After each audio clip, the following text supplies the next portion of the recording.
Hey, this is Russ Payne with Role Playing Public Radio. We are playing Delta Green here.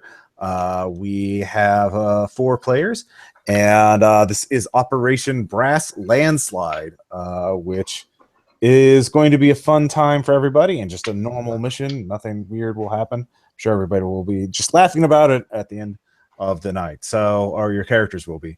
So we have 4 players tonight. And our first player is Copper, and you are playing. I'm playing Bianca Partridge. It says Patridge on the character sheet, but I'm going to say Partridge. She's a firefighter. Where's the game set again? You're going to be meeting in Tracy, California, which is sort of rural middle of the state area. Yeah, I'll say she's a firefighter in somewhere else rural around there. All right, somewhere in California. So, Yeah. All right. That's fine. And then we have Jeff. I will be playing Roy Ramirez, former Delta Force, former Coral Nomad, and slowly descending into madness. Slowly descending into madness. Maybe not so slow. And his current sanity is 45. 45. Okay. Yep. It's gonna be great. Yeah. That's an operation. We need a firefighter and a Delta Force guy. Yep. Then we have Justin. This is your first game, I believe, or at least on the RPGR Patreon. Yes. What is your character's name? So my character is Thomas Winchester. He's a Foreign Service Officer with the State Department. I'm going with that. He just got back from a PCS in Seoul because his languages are Chinese Korean. So he's from San Jose, so from the area. He's just moving back to stateside before he heads back. He's on leave. I do know for a fact State Department officers, consular officers, that kind of thing, have to spend some time in the United States in between their tours of duty. So this is his leave time, which works out great. And then finally we have Sean, who is playing. All right, I'm going to be playing Elliot Basco. He is a security engineer, and he's entirely green. If I'm already a friendly, then I've never done anything directly with Delta Green. Haven't been brought to any operas or anything like that. Okay. So yeah, all of you have been contacted at various times, and you've been inducted into a special national security direct action program, which has been codenamed Delta Green. That's the code word you all work under. It's been very hush-hush. It's been dealing with esoteric, unusual problems, not terrorism per se. Your experiences with that obviously vary. But all of you have no reason to doubt when you were, but it's very, very top secret. So you have to make up excuses for whenever you leave. You can't tell your employers. Only people who are specifically introduced to you through the program can talk about this for Delta Green clearance. And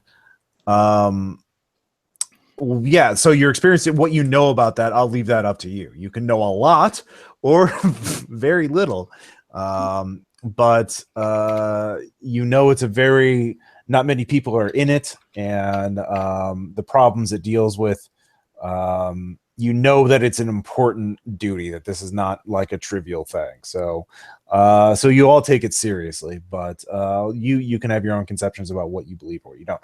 So all of you have received a message to attend a night at the opera, and you are to meet at a particular Sleep Easy Inn at Tracy, right outside of Tracy, California. You've received received a pre-recorded message that on a burner phone that has basically said an informant has made contact to warn of an impending threat. This informant claims to be a former friendly of Delta Green, which you know to be someone who's not formally inducted in the program but cleared for particular operations. We have not been able to confirm that claim. You are to meet with the informant and assess the threat's credibility. Time is important, so we will be mobilizing other assets as backup if that proves necessary. Intel is your priority. Find out what the informant knows and verify all their claims if possible. You will be briefed in more detail en route to the Sleepeasy Inn at Tracy, California, with more details. Bring weapons. Consider everyone you meet at the site to be potentially hostile till otherwise proven. Spend more than 6 hours at the site. So all of you meet outside, outside of Tracy, California, actually, to meet with your handler, who is a man, middle-aged, very wary looking. He just says, call me Agent Jones. I will be your handler for this mission. I'm sorry, normally we would have, you are all this is a very time-sensitive message. You are the geographically closest agents we could find. So he's driving a white panel van that all of you are in. So before we get in there, what did you bring? What is in your go bag?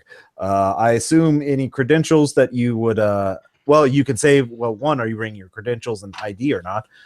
Two, I assume each of you can have a, handgun for free, but what else are you bringing?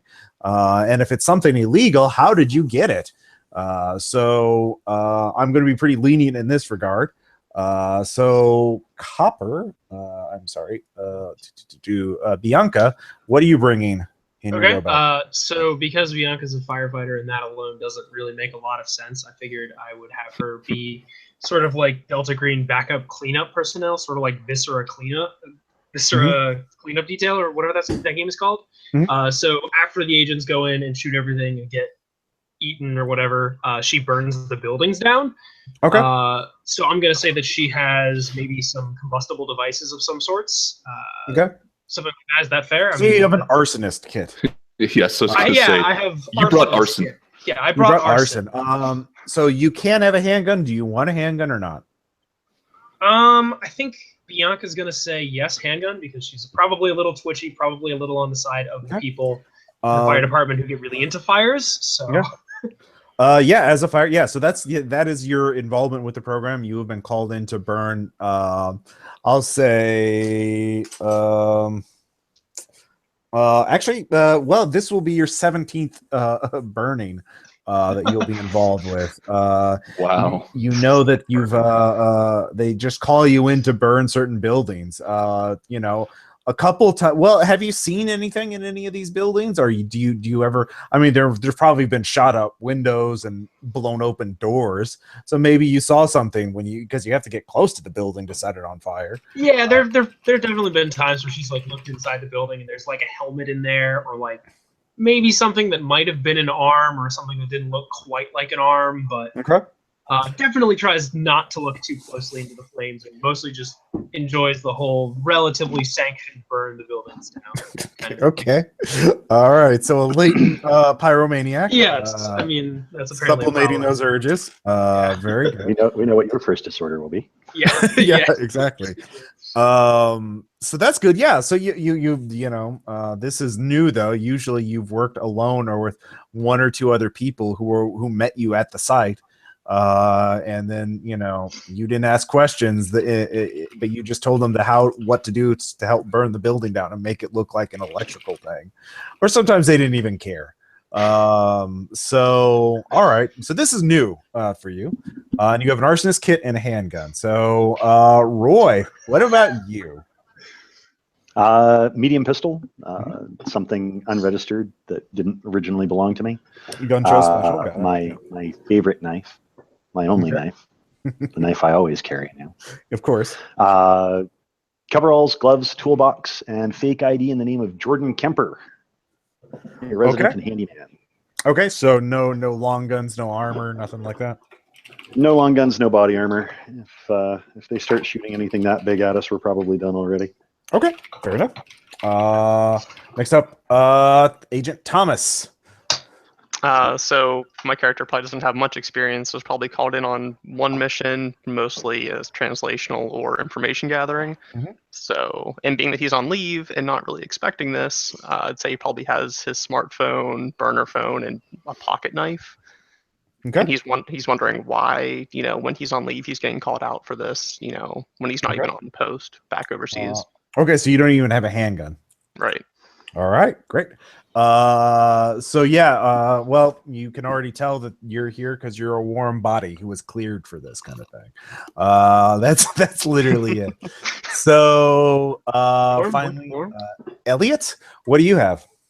All right, so I'm thinking I have electronics mostly. So laptop, I've got my own smartphone, and I've got probably some kind of portable pen testing device, something I can like something loaded up that can be used to like infiltrate networks, sort of thing, like easily hidden kind of thing. Oh, you mean like a USB drive loaded with something?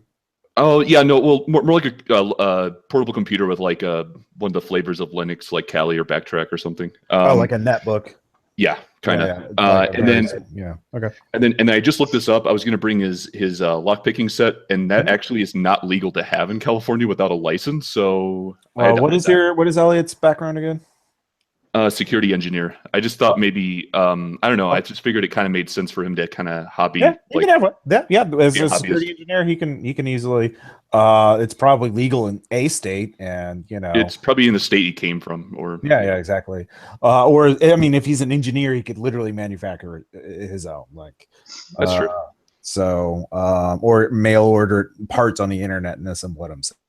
Like sure, there's getting contraband. Hey, that's possible, yeah, no, definitely. I'm thinking he does not have a gun. He's not really sure what to expect, kind of like Justin. So all right, so what has he been called out on Delta Green things before? Just picking doors open and that's a good question, actually. Just kind of being sort of someone who can help them infiltrate and gather information. Basically, never had to get his hands dirty with anything so far. You've actually also setting up security systems at various safe houses, and there's been a particular obsession about building aftermarket secondary security systems in self-storage facilities that don't alert the front office, but alert like an anonymous internet address. With webcams and stuff like that, and just building. So you've done that in like 3 or 4 places. Sure. Like 4 different self-storage facilities, installing 24/7 webcams with battery backup that have wireless and report to an IP address somewhere else, so that anyone who tries to disturb that storage facility, someone on the internet will know about it. They've been having you do a lot of that stuff. Occasionally, you've had to move boxes. Have you seen into some of these self-storage facilities? Have you seen anything weird? I'm thinking not yet, actually. Right. He's mostly steer clear to that, but that might change today. So okay, so you meet Agent Jones. Anybody with human will come make a roll if you want to when that is told to you. I'm pretty good at it, but I'll do it. All right. Nope. Okay. Anybody else? I'll take a roll. You want me to roll for you, Jeff? Yes, please. Yeah. No. It's all on you. I can blame you for I know one of us is good at it. Anybody who makes it can tell that that Jones is obviously an alias he made up on the spot. This guy reads Fed. You wouldn't be surprised if he was FBI or DEA or something like that. And and also just simple logic, he's probably local to the area too, or at least regional. So he tells you, so you all basically park your vehicles at a parking or a parking garage. He asks for your keys in case he has to move your vehicles for you, because he'll be staying off site. He'll drop you off. There'll be a car waiting for you there. You'll be going with he's arranged to have a car at the hotel. He gives you the keys for that one car. It's a small town, and we didn't have time to get more resources, but he doesn't want you driving your own cars into the Tracy. Anything that could be traced back to you, even theoretically. So you all give him your car keys, and he drives you in his white panel van to the drop-off site. Or he says, your informant is coming to the hotel She'll be there about an hour after I drop you off, so you have time to set up. Her name is Shirley Alvarez. She is 72. She is married. Her husband Joe. They both currently work at Ace Logistics. It's a distribution. They have a warehouse where people they ship out things that are ordered off the internet. It's sort of a middleman subcontractor for various e-commerce sites. Shirley contacted the FBI, local FBI office to Tracy, and dropped multiple keywords that have a security clearance. Keywords: Operation Poor Luck, Operation Sudden Sam. These are operations that were taken place in 1966. She claimed to have worked on them, but that's not why she contacted us. She claimed that her manager at Ace Logistics Warehouse was acting odd and in ways that reminded her of Sudden Sam, of Operation Sudden Sam. In particular, she used the keyword gate and key. This phrase is flagged. She would not reveal other details over email, wanted a face-to-face meeting. We arranged for her to meet at this hotel at the edge of town.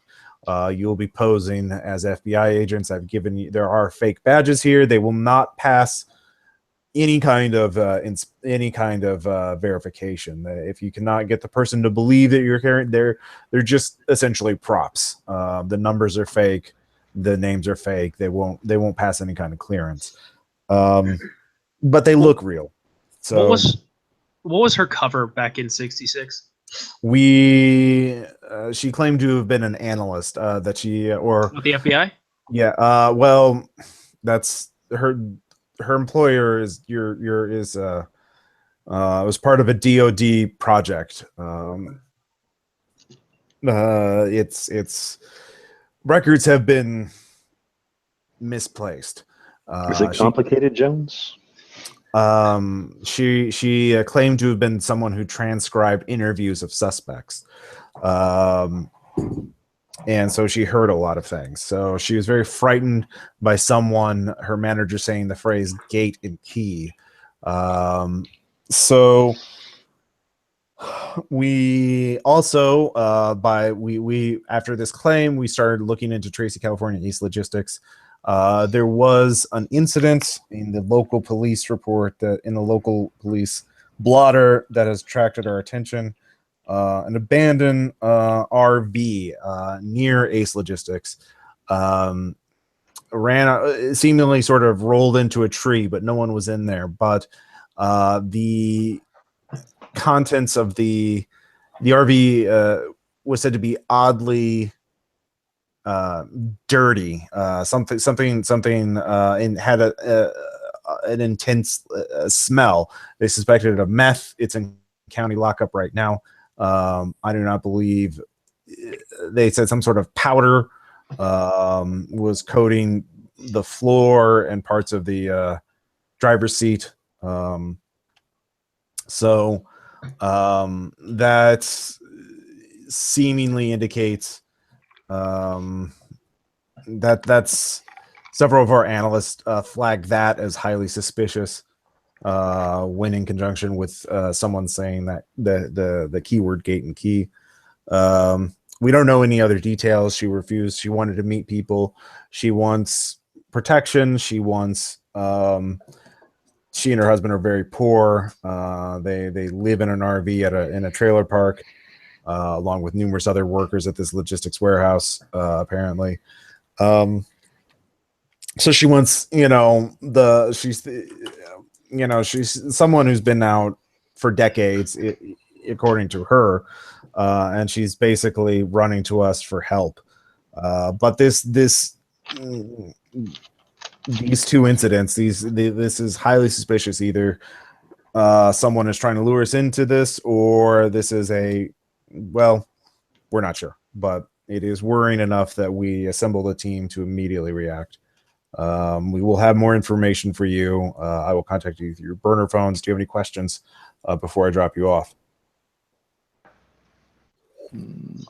What can you tell us about Operation? Oh, sorry, go ahead. Do you know if she's transporting herself? Yes. She is borrowing the car of a friend. She's not driving her RV. It's hooked up at the RV park. Okay. Apparently the RV park is close enough to walk every morning to work and back, and that's how she gets to work. From what an indication I've seen, it's literally just finding items, putting them in boxes to mail out. It involves a lot of walking every day. That's their day job. So we have no idea why anyone would be in this place. We have the name of the manager she mentioned is Sonia Fuller. In no warrants, no criminal history that we can find. We do not have a house address for her right now. We do not know where she lives. So that's unusual. We don't have much of a paper trail on her, actually. We're trying to dig out more. So that could be a cutout identity or stolen identity or some combination thereof. So anything else? How far out is backup? Backup is, well, at least as of right now, 8 hours. We want you in and out within 6 hours. We can put up a cover story of a potential spree shooter, which would allow us to lock down the area around it, and then we can insert agents into the first response team. That's our working plan of a spree shooting call at the warehouse. If things go south faster than that, we're on our own. Yes. Well, if you can contact me at the number in your burner phone, I will send someone. We will try to help you as much as we can. We will put the safest place for you if you need to get out of Tracy, California. If you need to get out of town, meet at the Sleep Easy Hotel. We'll have eyes on this. We'll put someone monitoring this hotel and try and have someone who can evac you out. It might just be me at that point.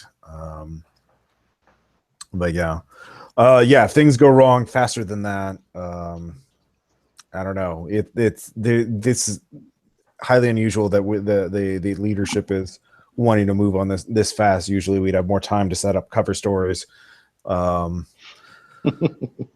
And that kind of thing. There is, in 3 hours, it's, right now it's actually 2 a.m, by the way. So they open up at 5 a.m, and they're the Ace Logistics warehouse, according to our informant. And they're looking for workers. So they're always looking for new hires. So you could go undercover as potential new hires and do your job interview and whatnot to get eyes on the facility itself and see if anything pops up. Any other questions? I think that about does it. Okay. Yeah. All right. So you're dropped off at the Sleep Easy Inn. It's just right by the highway, very edge of town. You've got an hour. There is one mid-size SUV that you can beep and see it's yours. That's your rental. It's under obviously a falsified company, so you just abandon it when you're done with it. Don't worry about it. Just try not to leave your fingerprints on it. So do you just want to wait for Shirley to show up? It's actually more like 30 minutes by the time you get there.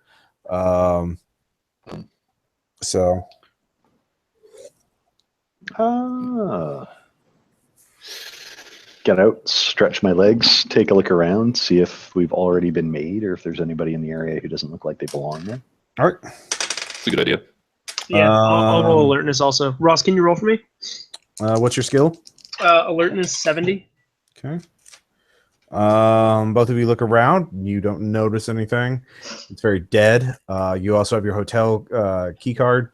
The front door of your room opens up onto the parking lot. It's just a a one-story drive-in hotel, very, very, very low rent kind of thing. So yeah, it's as dead as can be. It's cold. It's late October. I mean, it's California, so it's not super cold, but it's about as cold as it gets. Take a couple of minutes to chat amongst ourselves and get an idea of who knows what.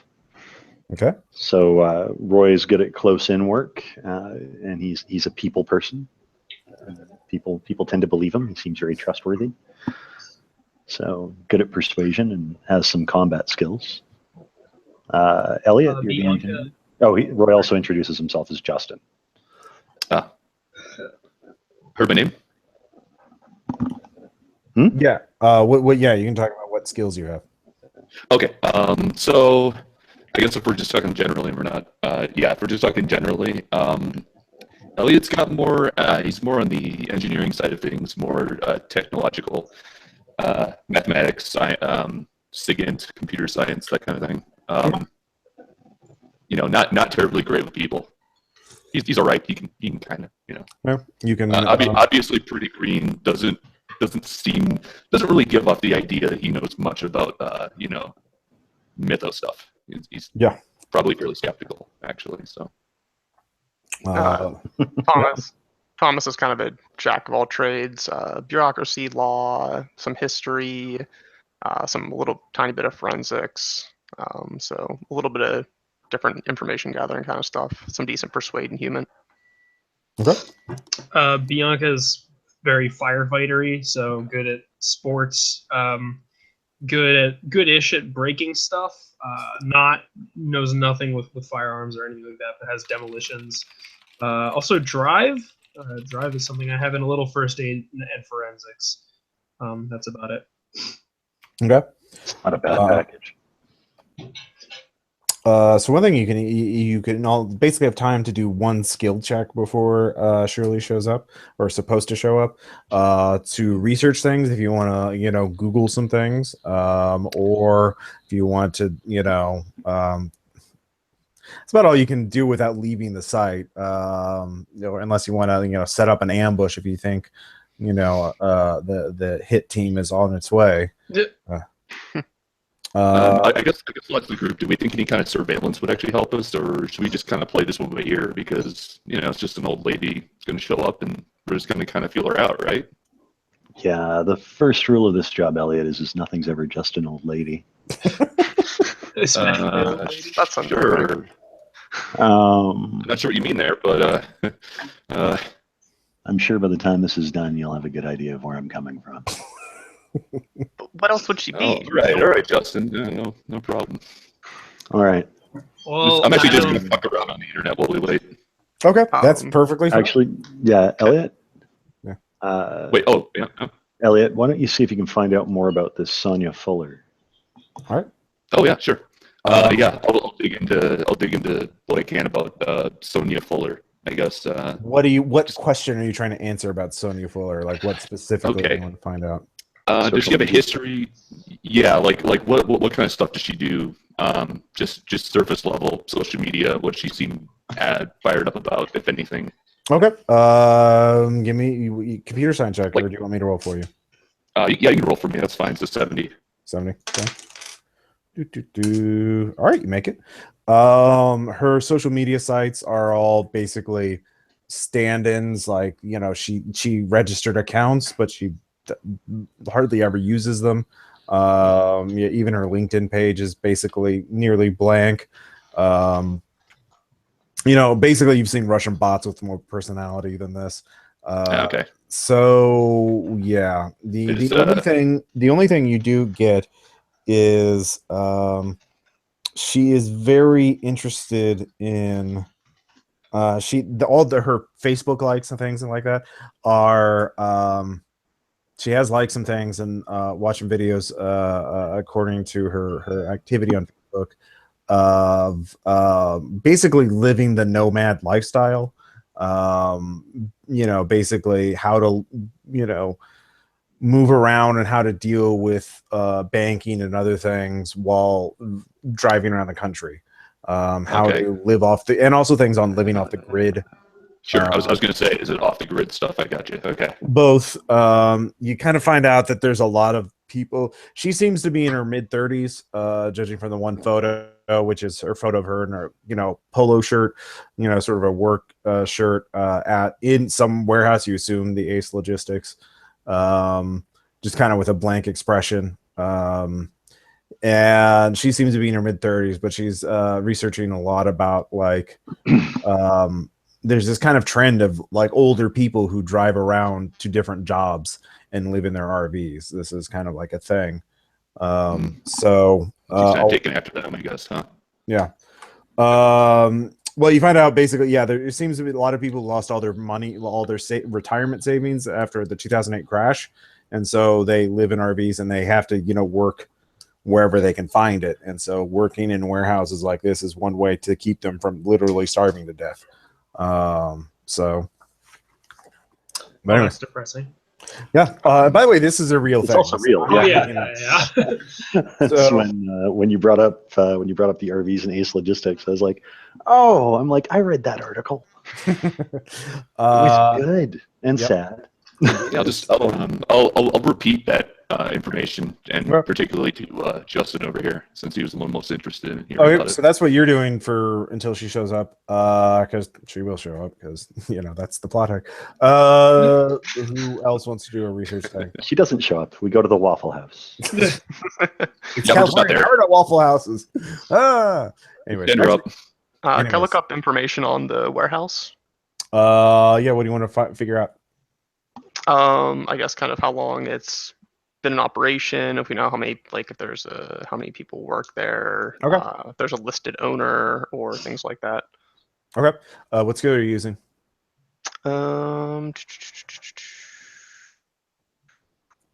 History?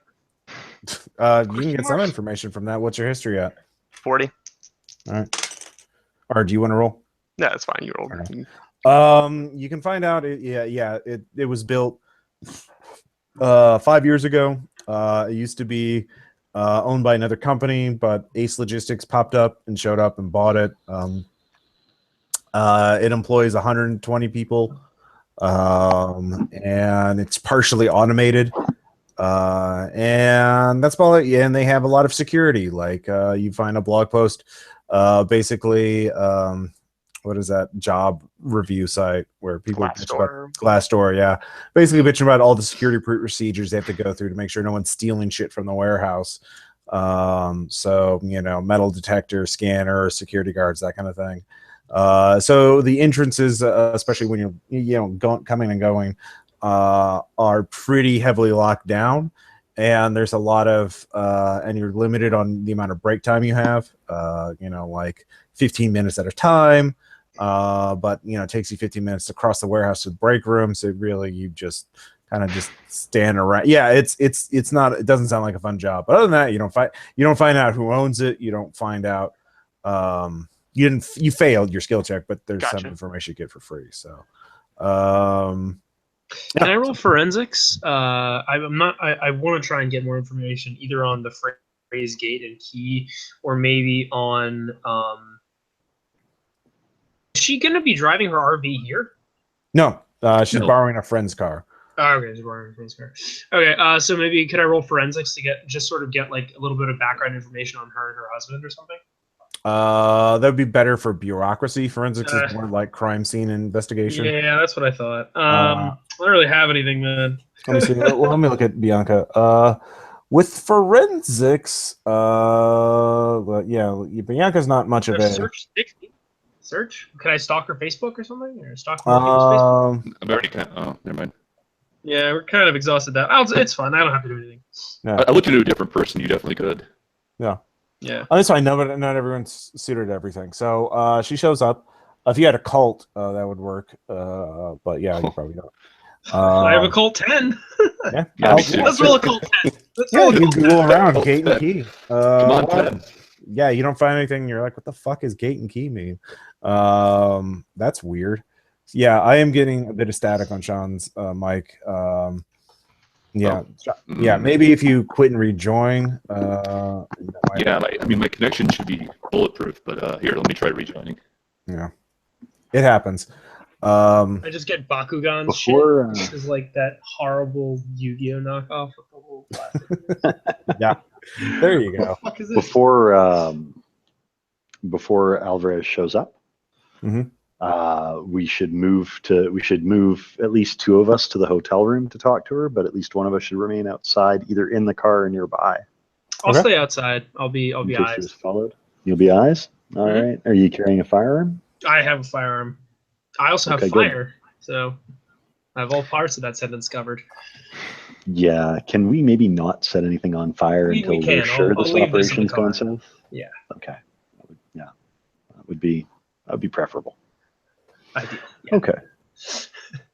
All right then. So Bianca will stand watch outside, and then Elliot. Elliot, I'd like to have you come in with us anyway. Okay. So you're waiting for the informant to show up. She shows up in a beaten up, sort of half rusted sedan. Looks like 15, 20 years old. Obviously pretty run down. And she gets out. She's just this, sort of very worn looking older woman. Pretty thin. She sort of goes straight to your room. She obviously knows which room it is. So Bianca, you see that. She doesn't pay attention to you. She's seen by herself. What's your alertness? Bianca? Oh, you got your mic muted. Or no, that's Sean's. Copper is Bianca's alertness. Bianca's alertness is 70. All right. Well, you definitely don't see anything. She's totally by herself. There's no one following her. So yeah, you're good. Was I supposed to be looking out, or am I joining for the conversation? No, come on in for the conversation. Yeah, and your mic sounds better. By the way. Okay. Awesome. So she comes in. She looks at the 3 of you. She, very nervous, but looks a little bit relieved that there's 3 serious, looking agents. And side note, you said our room is sort of near the parking lot, yeah? Mm-hmm. It's one of those hotels where the parking is right in front of the rooms. Right, and it's kind of like a walk up, and it's all outdoors. Mm-hmm. Yep. Okay, so I'm just because it's all sort of in the same open area, I'm gonna go walk past her car, maybe look inside, see if anything catches my eye. Okay. Yeah, you do that. You do see. I'll roll search or alertness, whatever's better. You got a 22 in your alertness. I'll just give this to you. Oh, yeah. I see. Yeah, a little bit. Roll sad. So, see. Basically, the only thing that looks a bit unusual is she has a sealed Tupperware container that has some kind of powder in it. And that's you don't know what that is, so you can't tell what kind of just this weird ashy substance. Give it a taste test. Give it a little. Well, it's in a locked car. She did lock the car. Well, I am into fire pretty intensely. So would I know? Oh yeah, let's see if I can get. Well, it's not black. It's like grayish. So it's you maybe like someone's cremated ashes. That's about the same color, but what would she have? It's in Tupperware. It's in a plastic tub. I can. So. Is her car locked? Your car's probably locked. Your car is locked. You saw. She's very practical. She's very practical. Well, I have 10% in criminality. No, you're well, like that would. No, it's fine. I'll just go break the window, and yeah, that would be your suggestion. Yeah, maybe let's not start off this way. Yeah. So Shirley looks at the 3 of you, says, so I used to work. I suppose I can say now it was they called it Majestic 12 back then, and the code word was Delta Green. I was a clerk who transcribed interviews of captured suspects. They never went to trial, but they would just talk about these awful things about human sacrifice and murder and things that, you know, they were delusional. They were on LSD, and they talked about demons and monsters. That might be why they never made it to trial. And I served my time doing that, and then the program was disbanded in 1969, and I moved on with my life, and I thought it was all over, but I took this job at this warehouse, so, you know, Joe and I, my husband, you know, we could get by. There's just weird, odd things, just the way some people look at you, and the way that there's these smells. And I try and dismiss it, and you know, I found this little powder on the floor sometimes, and I scooped some up. I didn't know what it was. I thought maybe it was drugs, but it's not. I don't, at least I don't think so. But you know, one person, let's see, Patty, she was going to leave. She got in an argument with Miss Fuller, our manager, and she was going to leave. She got in her RV and drove off, but then the cops found her RV and it was abandoned, but she wasn't there, and they found more of that, you know. I don't know what happened. And later I saw Sonia, and she said this. She was just like closed her eyes, and she was rocking back and forth, and in just the middle in the middle of the aisle, but you know, and she was just saying the gate and the key is the gate and the key, the gate and the key is yeah something. I couldn't understand it. Something you something. It was. I thought, me, you know, it's like that horrible man. He actually said something like that. Emmett Cobb. He was. I recorded. I transcribed it, and he said that, you know, the gate and the key would come back, and many people would die. This was back in '67. And I knew I had to reach. I had to say something, because I think something bad is going to happen very soon. You know, Joe said I shouldn't talk, but that's why I think there's people watching the RV, the trailer park. That's why I took my friend's car, so they wouldn't suspect. So she's just kind of rambling at this point. So a little bit, but she's very nervous as she's thinking about this. So yeah, who wants to lead?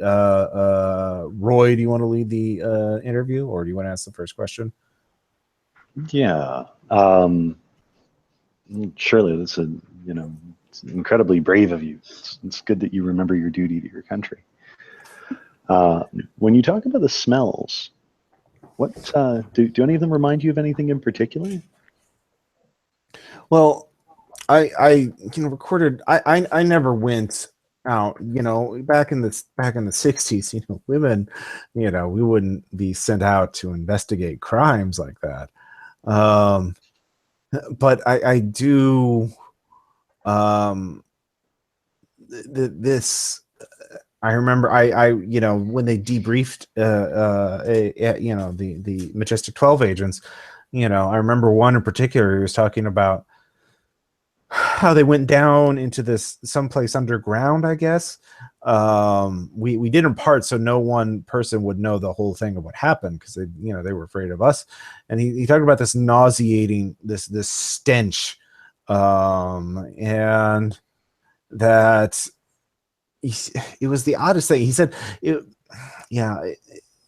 and then it came out. I guess it was some sort of animal that had been experimented on. It was making all these awful noises, but it was this stench, and in the way he described it as being a stench that you felt more than you smelled, that it stung, that it hurt you in a way, just by being near it, because it was like the way he described it. It was almost sort of memory of an ancestor long ago triggering now. And I thought he was just, he must have also been on the LSD or something or overworked, but do you remember how he described the thing that he saw? It was misshapen. It was horribly deformed. And they said they had to set it on fire. It's not, I don't know. It must have been a bear or something that had been experimented on. I don't even know where it was. I assume it was some sort of Soviet camp or something.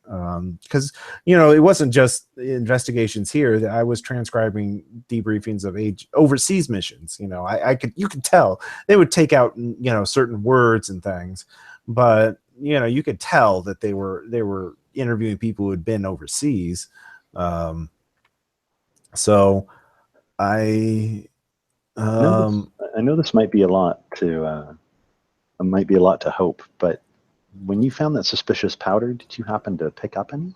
Yes, it's in my. I brought it. I knew. I mean, you have. I saw those. I know it's TV, but you must have your forensics specialist. You can. If it's. I would be relieved if it was drugs. To be honest, be surprised at the resources we have at our disposal. All right. Yeah. Does anybody else want to ask a question?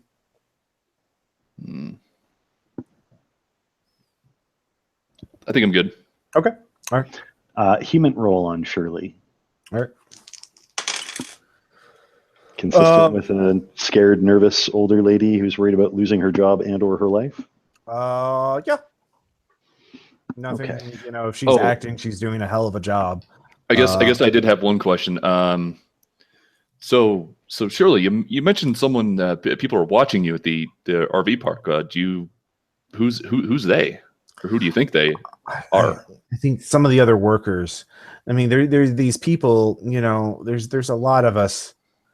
It just seemed when we started working a couple months ago, we're getting ready for the Christmas, rush. And there were a lot of us in the RV park, and there's not as many of us now, but there's still the same number of workers. And they're working 24/7, it looks like. And I've seen, and just some of these people, I swear they were friendly a few months ago, but now they won't say hi or they won't recognize you. And they only talk to Miss Fuller. And I see people in the dark. I can't see who they are. I think they're wearing the uniforms, but they're there. And have there been unusual staff meetings or anything like that, or meetings of a bunch of the employees that you're maybe not invited to? Yeah. Oh, definitely. Early on, I saw a bunch of them go to. Wait, am I near a window? Sure. If you want to be. I want to look outside and just oh man, was she followed? What's your alertness? It's only 30. You don't see anybody. Okay.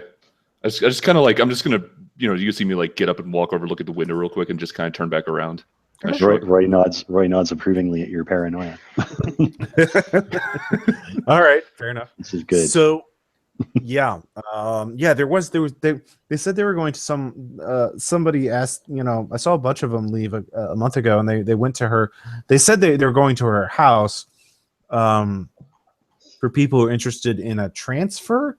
And Joe and I weren't interested in, because they said it was a transfer to North Dakota. And who would rather go to North Dakota in the winter, when winter's coming up, when you're already here in California? So we didn't go to that, but a bunch of people did. And some of those people aren't very friendly now, are they? No, everyone's no one trusts anybody, and everyone's really tired. Fair enough.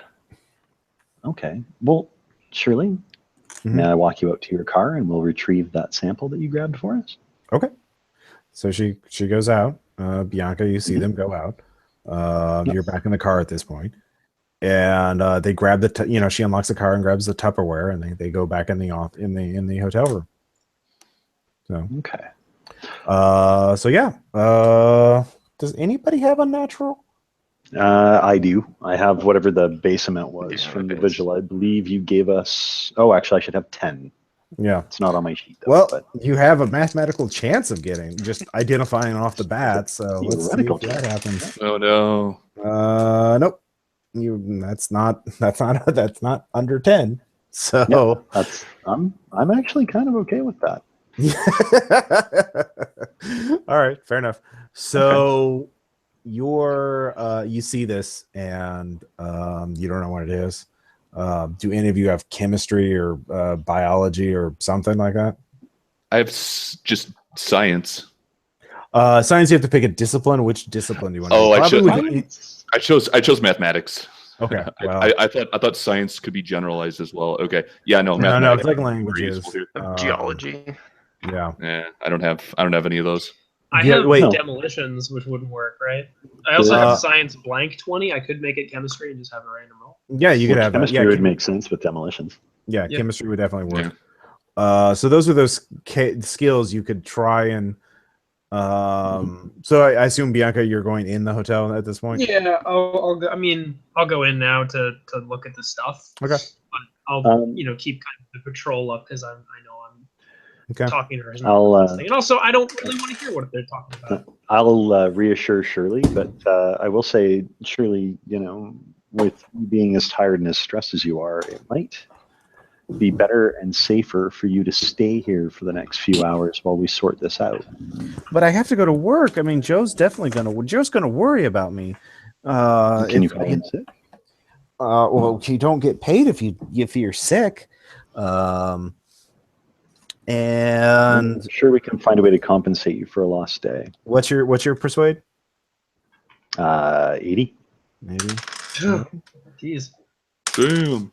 All right. Yeah. You can when you say you can compensate her, she is living in an RV, so that's a way. Why don't you? I'm like, why don't you call Joe from my phone? Oh, okay. Sure. Phone Joe from my phone. Let him know that you're all right. Mm-hmm. But that you aren't going to make it into work today, and that he's not to worry. But then I should tell Joe to come here, shouldn't I? You could do that. I'm gonna be. But do you think he can come? Can he get here without the RV? I don't think so. And my friend is going to expect the car back pretty soon. She's going to expect the car back. Can you just go back to Joe and call in sick for the day? We'll probably get fired if that happens. Can I tap Roy on the shoulder? Mm-hmm. Okay, I'm gonna kind of like nod over to the side. What if we let them take the RV and we find whoever is following them? That might be useful. I don't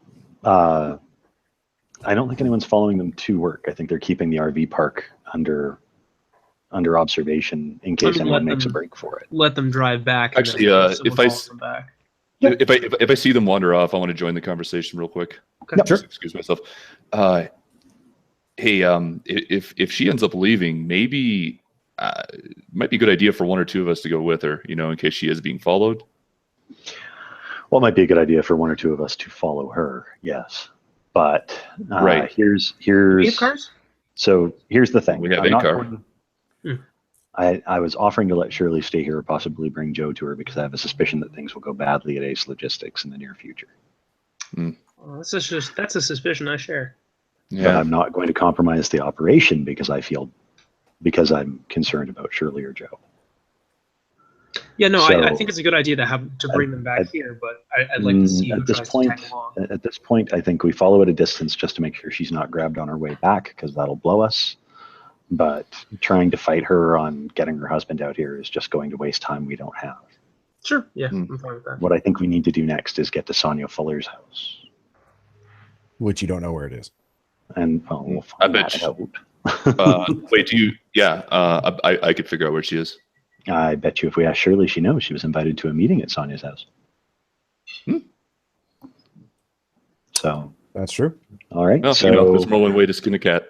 We could split the team and watch Shirley and Joe, but I don't know that that's a good idea because this doesn't sound like it's going to be fun. Just follow in our van. You don't have the van. You have one SUV. In our crappy rental car. or SUV.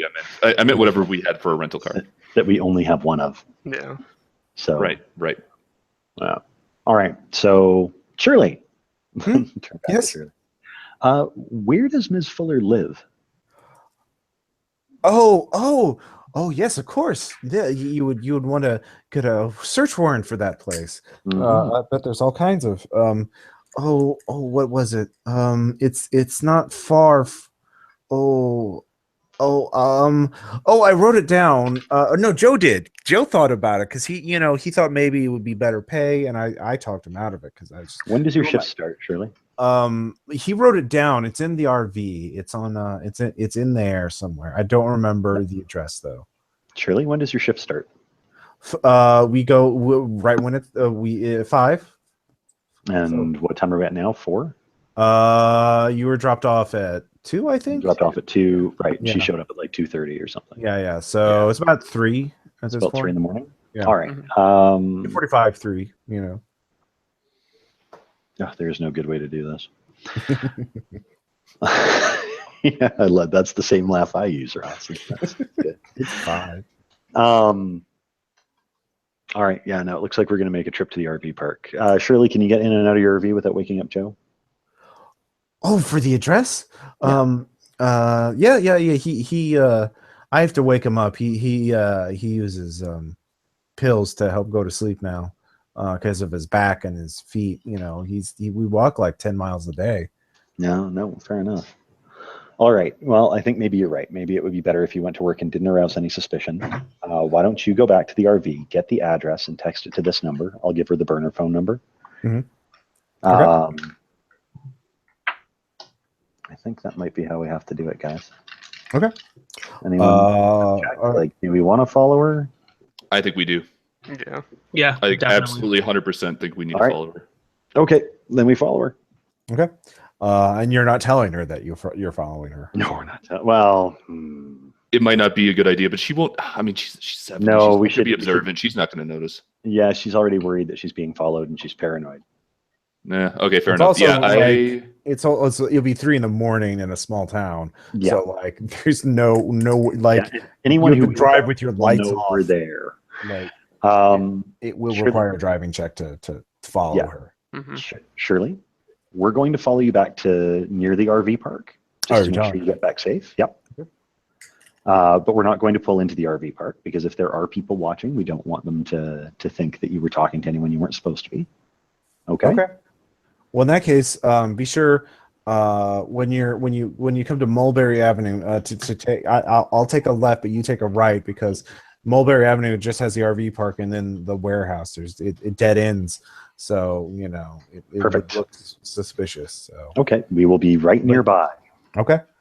All right, so that's what you all do. Everyone gets in your rental car. You drive, following Shirley at a distance. Since you told her you don't have to make a drive check. Who is behind the wheel, by the way? I'll drive. I have drive 50. I like that. All right, sweet. Yeah, you're the one behind the wheel. Great.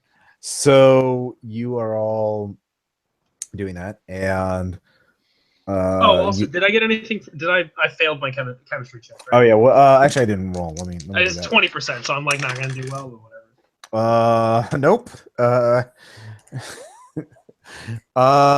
It's just charcoal powder. It tastes ashy. Yeah.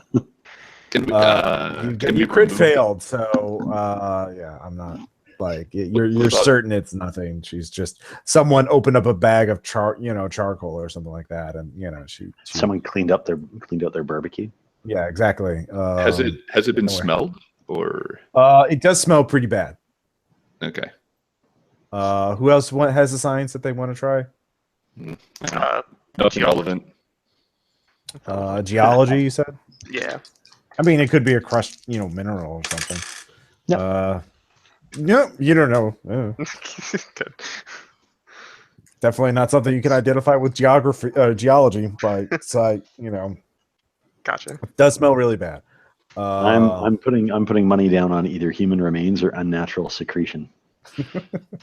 Putting money down on charcoal. I think this lady, she's probably just testifying in some big thing. That's a lot more interesting than it's ghost powder. Put boxes in boxes. Whatever, it's fine. Whatever it is. All right. So I'll pat Bianca on the back and be like, "Yep, absolutely. It always turns out to be a reasonable explanation." So you all drive.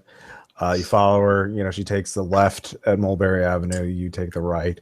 You see it's within sight. You go very slow, so you can just see barely her turning in the RV park. Then you get out of sight of the RV park, so you don't look suspicious, and you gotta pull over and turn your lights out, I assume. Yeah, turn the car around so we're pointed at the RV park. Turn the lights off and wait. Okay. About 10 minutes later, you get a text of an address. It's you Google Maps it. It's about 20 minutes away. So okay, so it's about 4 now. Yeah, it's about 4 in the morning. Okay. Shift starts at 5. If we go now, Sonia's at home. Yep. Getting ready for work. So we. Assuming she doesn't get to work early. So there's. Should we wait now and then go? So we're not even. Do we don't even risk a chance of being seen by her? Well, there's 2 possibilities. If Sonia is a vector, then if we catch her at home, that's an opportunity to eliminate her. Well, what? Jesus Vector? Christ. Wait, what are you talking about? Vector, you said vector? You know, like a disease? Like an infection? Okay. Yeah, see? Sure. You got it. Sure. Okay. All right. So, at home or not at home? Not at home means longer operation, more complex. Why At don't home we? could turn Why us don't all we into a go fine at red mess. 4 in the morning? Yeah. Why don't we go right now? I think that's a good idea. Okay. I mean, when else is it scarier to get federal agents knocking on your door than at 4 in the morning? All right, so you drive agents. by. Let's go. Free, you can also just drive by and see if the lights are on the cars in the driveway. Yeah. So I was kind of assuming small town that we'll end up in a position where, like, if we time it wrong, she's gonna like pull out just as we show up. yeah. So Just pull in front of her, block her car. It's fine. I've drive 50. This will go great. You drive by. Yeah, you get in your neighborhood. The houses are pretty far apart. I mean, you're like half an acre per house. It's kind of rural. It's a pretty big house, 2 stories. Looks like there's a basement too. Shit. There's always a basement. And it's on top of a hill. Pretty long driveway. Pretty large house. There's no lights on. There's no car in the driveway. The lawn is mowed, not fancy though. I mean, there's no, it's obviously Signs of animals? No doghouse visible.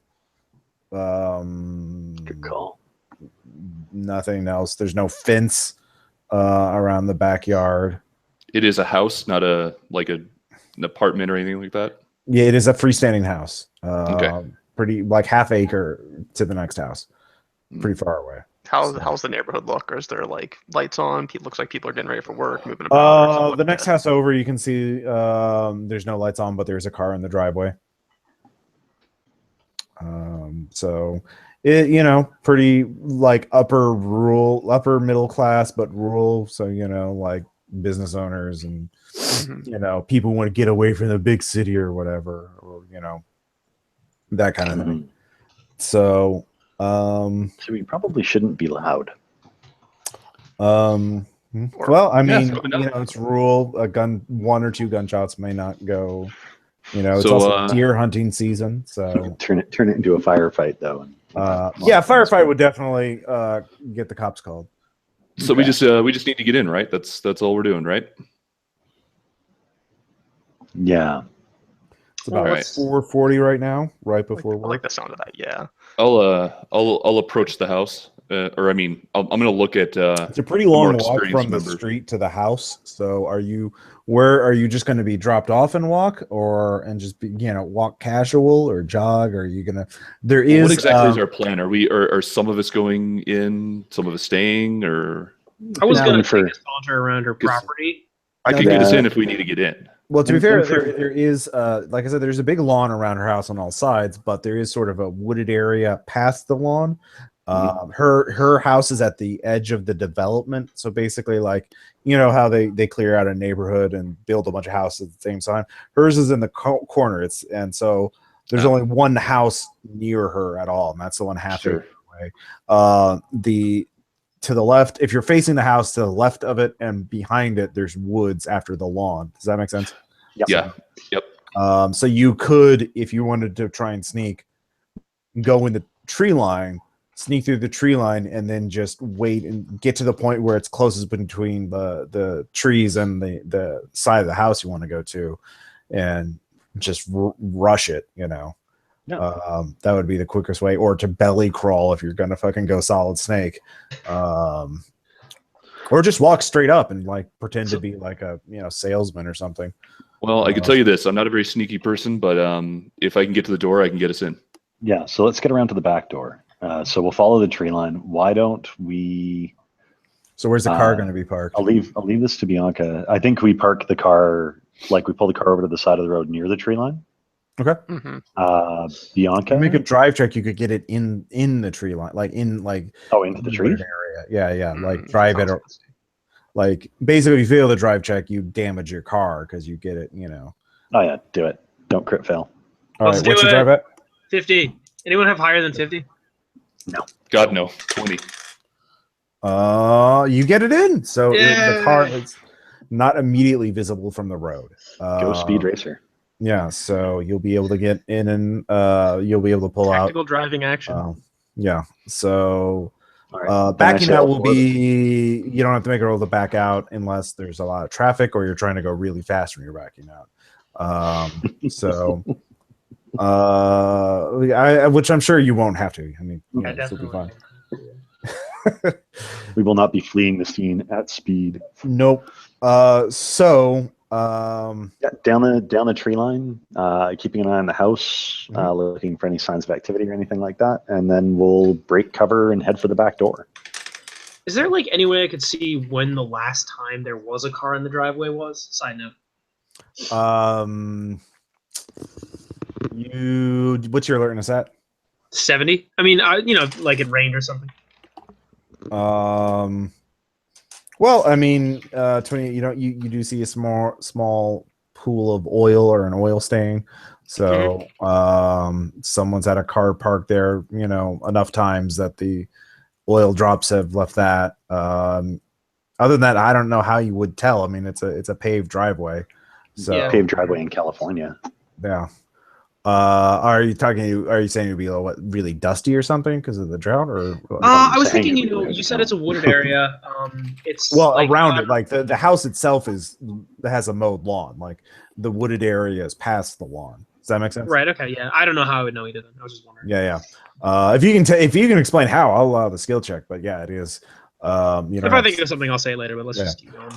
But you none of you have to make stealth checks to walk through the tree line because no one. Nope. But you should probably make a sand check for me because I'm wandering through the woods at night. And the last time I did this, it went very badly. Oh yeah. All right, you're right. This is totally a VDS trigger. What's your sand? 45. All right, that's a fail. Yeah, I'll just say you don't lose any sand, but you're triggering your you remember last time you were in the woods, and it was. So I'll be at minus 20 as a crushing sense of depression and helplessness washes over me. Yeah, and I'll fondle my knife because that makes me feel better. Yeah. Anybody who observes Roy can see he is. He's absentmindedly flicking a knife like open and closed in his hand quietly. While we're walking, like, watching everything. Yep. This is why I like working on my own. He seems hypervigilant. From what I've seen from Roy, this is not surprising so far. Yeah, exactly. So you get to so you're trying to go to the back of the house, instead of the side, I assume. I think so. Yeah, back of the house. There's a side door that's easier to get to, but there's no side door. There's a windows though. I mean, you could try and there's a Elliot, that's Sean's character, right? Yeah, Elliot. Yes. You see you could probably pop open one of the windows or crack open one of the windows and pop the screen off, and so you could climb in through the window. pretty easily because it's ajar. So the window is ajar. Okay, so yeah, I don't need to do anything with the actual lock. Okay, yeah, for sure, easiest route, and just take that. Okay, so you go to the side of the house. You crack open the window a little more. The window opens up to the side; it doesn't go up and down. So you pull it open, and you just pop the frame out. And so let's give me an alertness check. What's your alertness at? 30. Okay. Well, you don't see any alarms, so you don't have to worry about motion sensors, it looks like. So, you should be fine. Yeah. I don't think that's true, but Well, are you climbing in? Let's see. You checked for turn alarm. my light on my phone on, and just kind of like get a kind of a look around before I climb my whole self in. Okay. It looks very sparsely furnished. It does not look like there's nothing hanging on the walls. It looks like this opens up into the living room area. You can see the kitchen to your left, the front door to your right. And there's nothing that immediately jumps out at you other than it being sparsely furnished and okay. Just because I am like in the security field, I would like to request just one more roll because I figure I'm going to be looking around for any kind of security measures she's going to have. What skill do you use for security? Aside from lockpicking? That's a good question. I would assume alertness, but I mean, okay. Yeah, probably alertness because I have to actually see what it would be. Yeah, actually, it's too bad you don't have craft electronics. That would work too. Yeah, I did. I did, and I changed it. I do have criminology at 30. I have electrician and mechanic. Oh, nice. Actually, you got an 11. So okay, well there you go. Yeah. So you're all just lingering outside of this house. It's starting to get a little light. I'm not looking up times of when the sun rises, but it's not as dark as it was. So you're feeling a little nervous because if anyone drives by, you're real obviously breaking into a house because you're climbing in through the fucking window. You're kind of halfway in the window, looking in on the back side of the house. Well, I think no. This is on the side of the house. On the side of the house. Yeah, the only open windows on the side of the house. The back. Yeah, so you'd have to pick the lock to get to the back door. So, Elliot said he'd rather try the open window. Yep. But you got an 11, so there's no security system at all. Okay. Well, fuck it. I go in. Yeah. And then I open. I'll just go open the back door for them. No. Okay. Yeah, and you put the wire frame and close the window up, or leave it ajar as it was, and all four of you are in the house. So you can all look around. It's a 2-story house. There is, for free, I say those you're coming in through the back door, so that's near the kitchen, and that's where the door to the basement is. And yeah, there is a kind of a faint chemical odor. Gas or electric stove? It is a electric stove.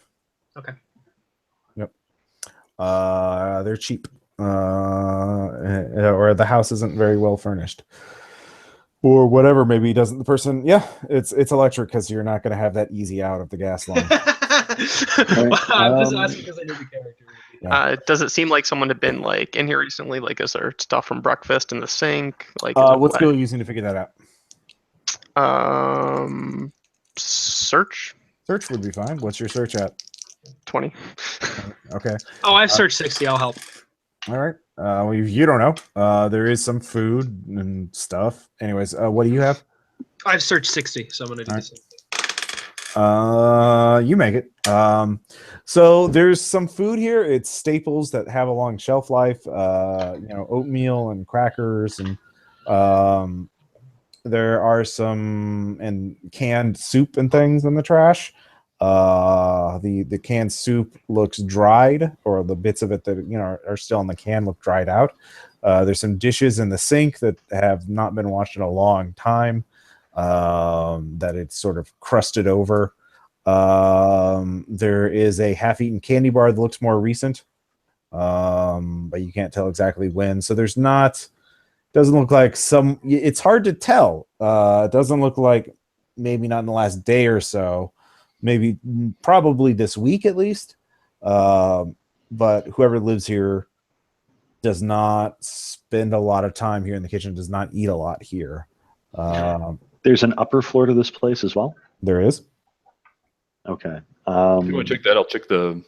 I'm going to the basement. Downstairs. Yeah, I was gonna say I'm gonna go there too. I'm going to the basement. Got to rip this band-aid off. So Bianca and Elliot are heading for the basement. Yes, sir. Correct. All right, Thomas, do you want to join me? We'll go upstairs and do the bedrooms real quick.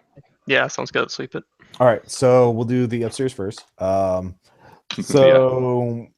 let's see here. What skills do you need? Stealth. Stealth right. is a skill that I will use. All right. What's your stealth at? 60. All right. Creaky stairs. So you go up and you make a lot of noise doing so. So great. I hope I get all my critical failures out of the way early. Yeah. So the first thing I'll tell you for free is that every single room has been converted into a sort of bedroom or barracks kind of thing. Well, maybe not that, but there's multiple air mattresses in every room. Okay.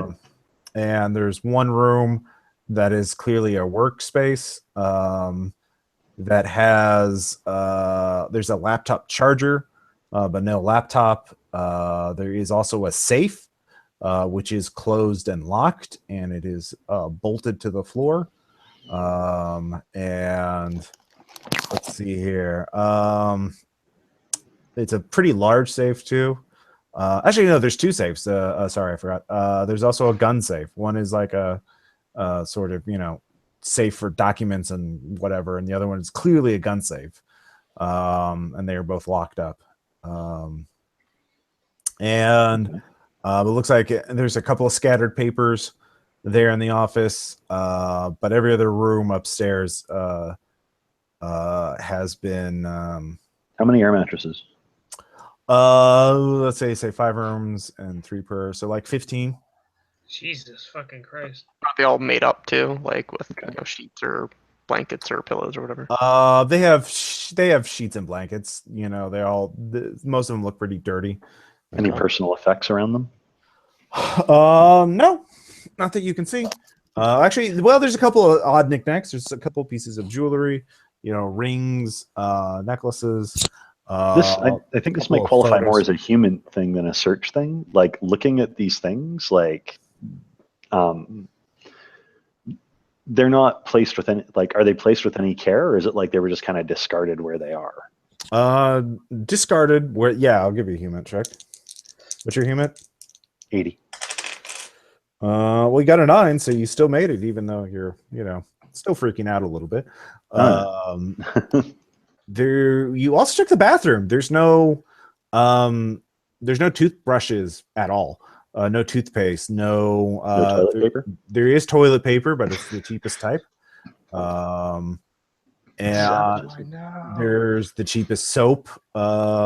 Which actually there's a lot of soap and like Febreze and things that cover up smell. Is there any residue, like looks like charcoal or like black, on the shower? You find a dust buster. Does it smell like it does. Yeah, nice. We should. I guess I'll take this. I don't want to open it. With your human check, you realize this actually reminds you of places. Yeah, actually, cult. It reminds you of you. For Roy, you've read reports of cult strongholds. Where one. Yeah, they've all been stacked in like cordwood.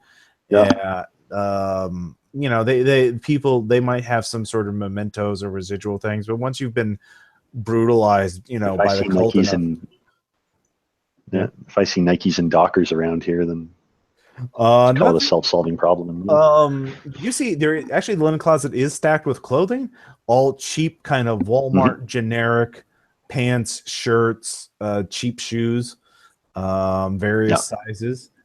So yeah, somewhat. So yeah, there are some hidden photos under pillows and things like that. So remnants, scraps of mementos and things.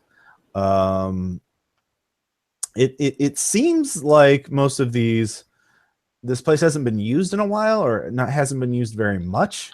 You know, some of these things have dust on them. So yeah. Anyway, so here's my theory, Thomas. So Sonya's pulled in a bunch, converted them over to her cause, and they're all pretty much living at the warehouse now.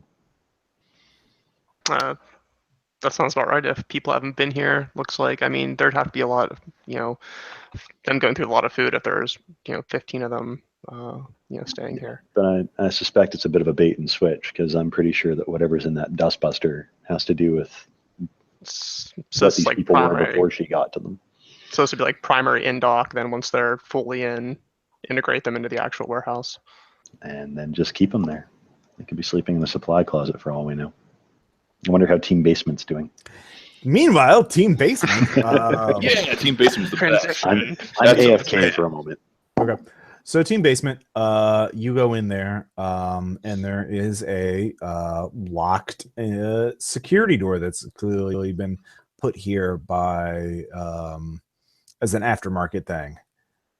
Yep, I break in. All right.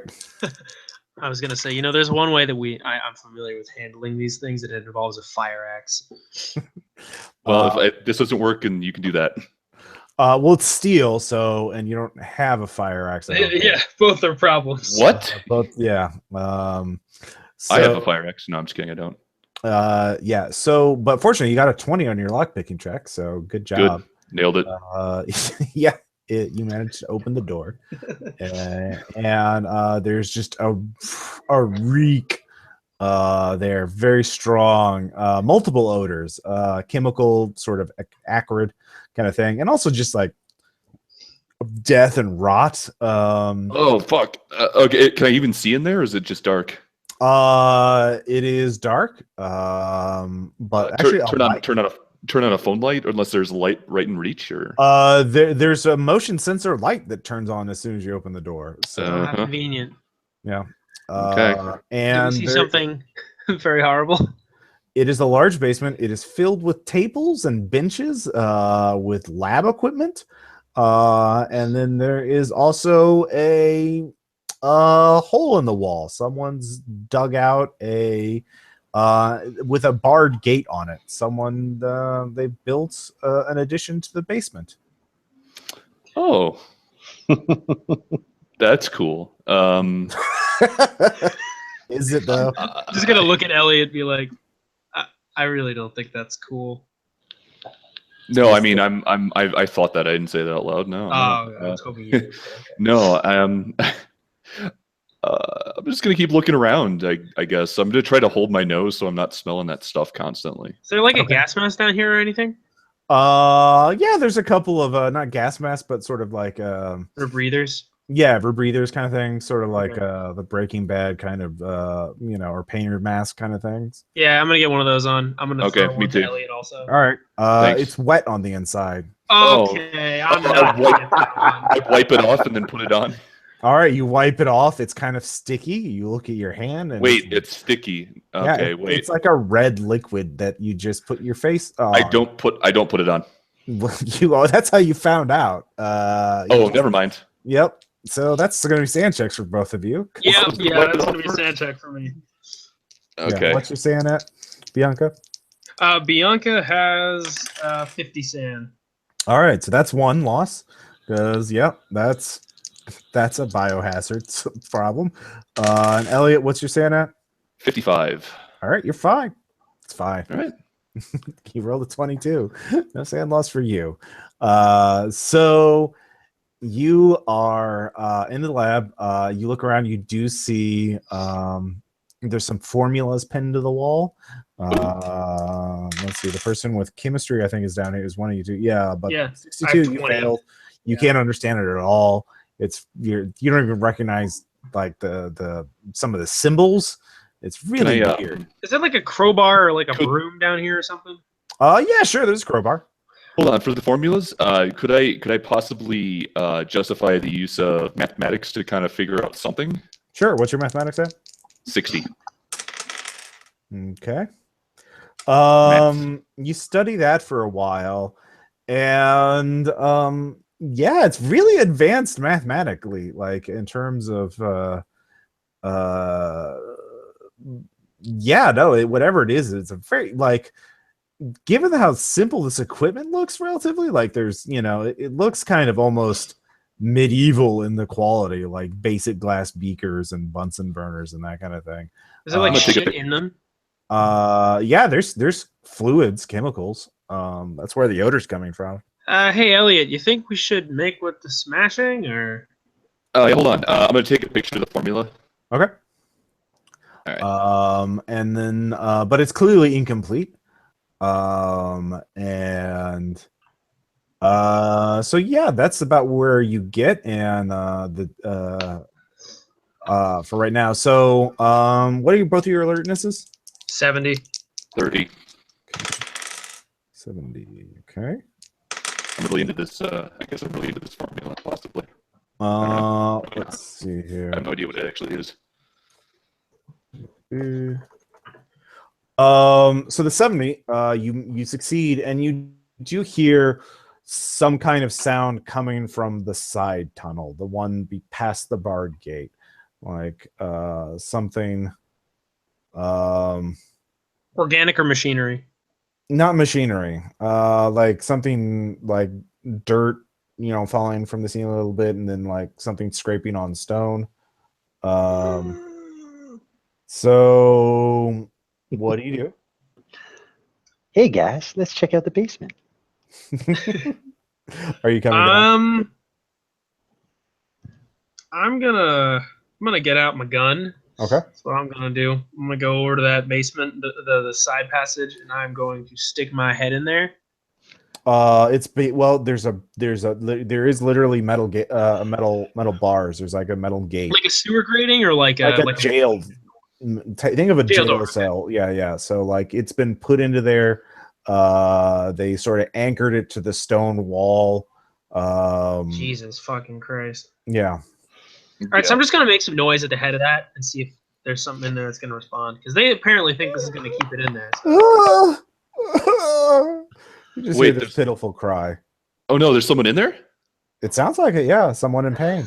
Wait, holy shit. Okay, well, I'm assuming, did I hear that part?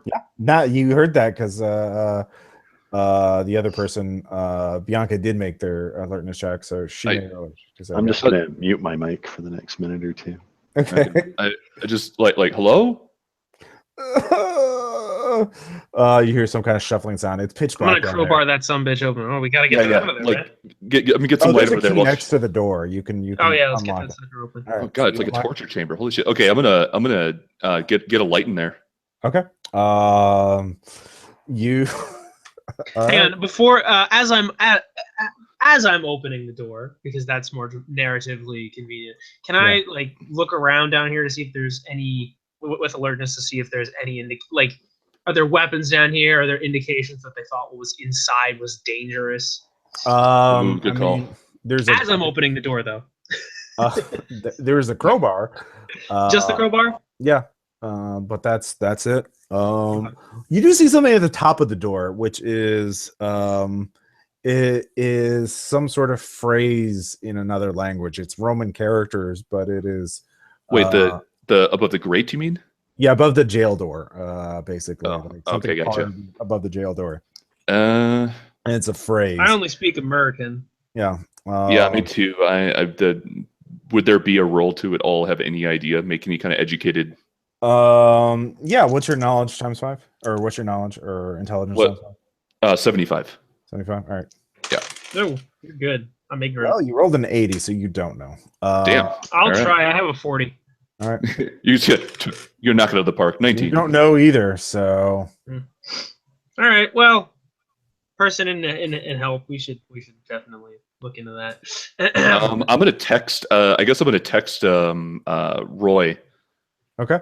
And be like, and I think there's someone down here trapped. Is there service down here? Oh yeah. Odd or even. I'm connected to Wi-Fi. I don't know. I'm just kidding. I'm just kidding. Go odd. Odd. If it's odd, you can get a signal. Okay. You rolled a 10 though, so no signal. Okay, no signal. So you send the text. It's gonna be a delayed send. Yeah. One of those delayed messages. All right, so you two open up the jail door. Knock, open up the door. It's real. There's basically a rough hewn stairs stainless steel down. Yeah, exactly.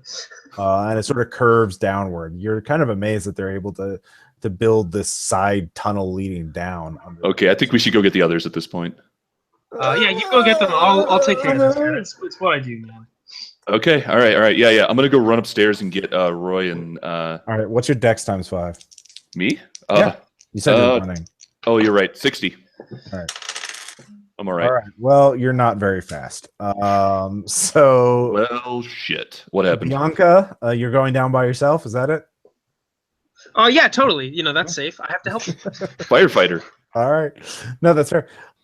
So you go down there. What do you have? A source of light? It's pitch black down there. I have my phone. I'm gonna put the gun away. I'm gonna keep the crowbar out in case they're chained up. Okay. Yeah, that's fair. So you have your cell phone light. Yeah, cell phone light. Yeah. And it opens up into a larger kind of chamber, sort of like a sub basement. You can't this must have taken a lot of work. How did they do this? Did this break through stone, or is this dirt? This is dirt, but they've reinforced the walls. You can see, wooden buttresses and that kind of thing. So Jesus. It's like a mining. And was it clean? Is it clean outside, or is there like signs of dirt out back in the main room? It's very dirty. Like it's a very sort of Minecraft kind of thing. Like they just dug into the dirt. Down. Oh no, I meant out in the chemistry lab. Is there like dirt on the ground or? Yeah. It's kind of it's stone, but there's a lot of dirt. So okay. They so there are like signs that they moved shit out of here, moved shit in, and they're working. Yep. And so in the corner of the room, you see there's a figure. There's a filthy blanket, sort of, and something underneath it that kind of moves, and you can hear it. And the stench of death is just overwhelming. This person must have gangrene or something. And sort of starts crawling, shuffling towards you. How quickly? Just kind of slowly and painfully at first. I'll give you an alertness check though. What's your alert? Yeah, 70. All right. You rolled a 71. Oh fuck. Yep. So that's a person. You don't see anything. What do you do? I go, hey bud, hey over here. Just slow down. I'm gonna speak first aid at them. So like slow down. You seem like you're injured. You don't want to move too much. I can get you out of here if that's what it takes. I'm gonna move closer to them, shine the light on them. All right. As you shine the light on them, they suddenly rear up as you sort of cross towards them. And it was whatever. Well, whatever it is. That's not a human. It was sort of feigning weakness or injury to lure you in. As it throws the blanket off, you just see this misshapen, fleshy thing, broken arms and limbs, and just this reddish, rubbery flesh, a row of teeth sort of in what its torso would be, eyes that glare down at you, one just dangling almost from sinews of flesh, and it just shuffles at you, screeching, and sanity. What is your dex? Oh my! Yeah. What's your san? My sanity is 50. All right. Oops. Now it's 49. Well, actually, it's going to be more than that because you got an 81. What am I down to? Well, let's see here. Oh, ooh. So, fight, flight, or freeze. What do you want to do? How much did I lose? What am I at? You lost 10. Oh shit! Oh no, that's very bad.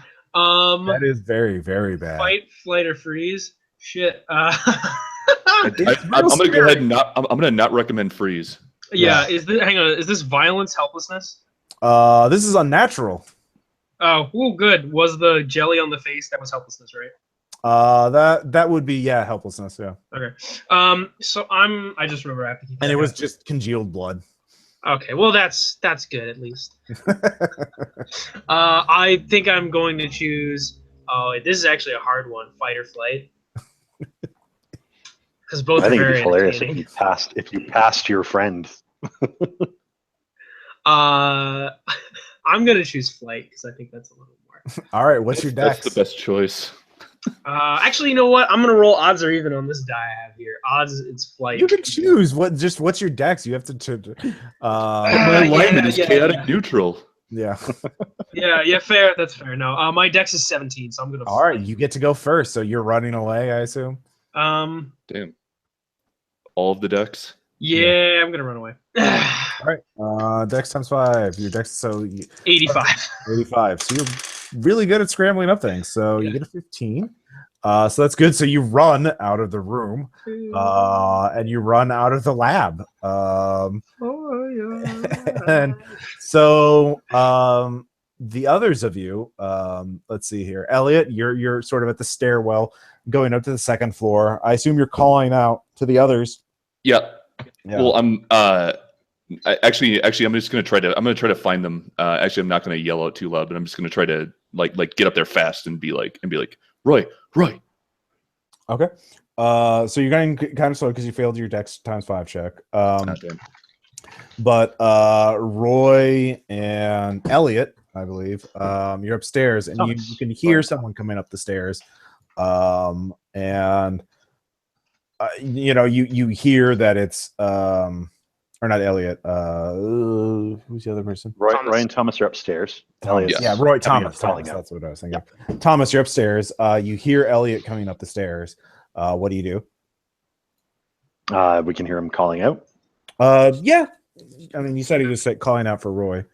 Okay. Dart down the stairs. Okay. Also, so Ross, you all meet in the stairwell. Yeah. Can I say that I've run out of the house? I'm in the trunk of the car, fidgeting around in the arsonist kit, whispering, "Electric stove, not a gas stove, electric stove." Oh no, not yet. You're not that fast. Okay. Yeah, like we're doing this round by round. In advance. That's what I am. Yeah. Okay, so I'm guessing that while I was up there trying to get Roy's attention, I didn't hear our firefighter book it out of the whole damn house. Well, I'm just catching up where you all are. All right.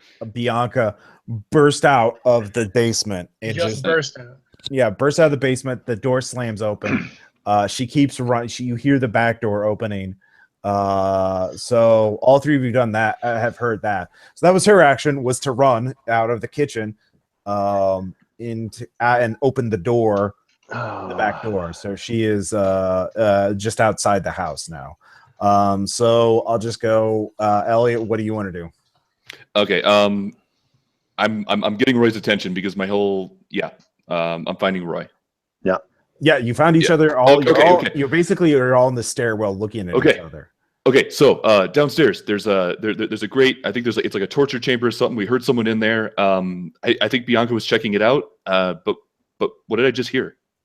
Yeah, you heard someone running out. So this is about the time that we hear someone running out. Yep.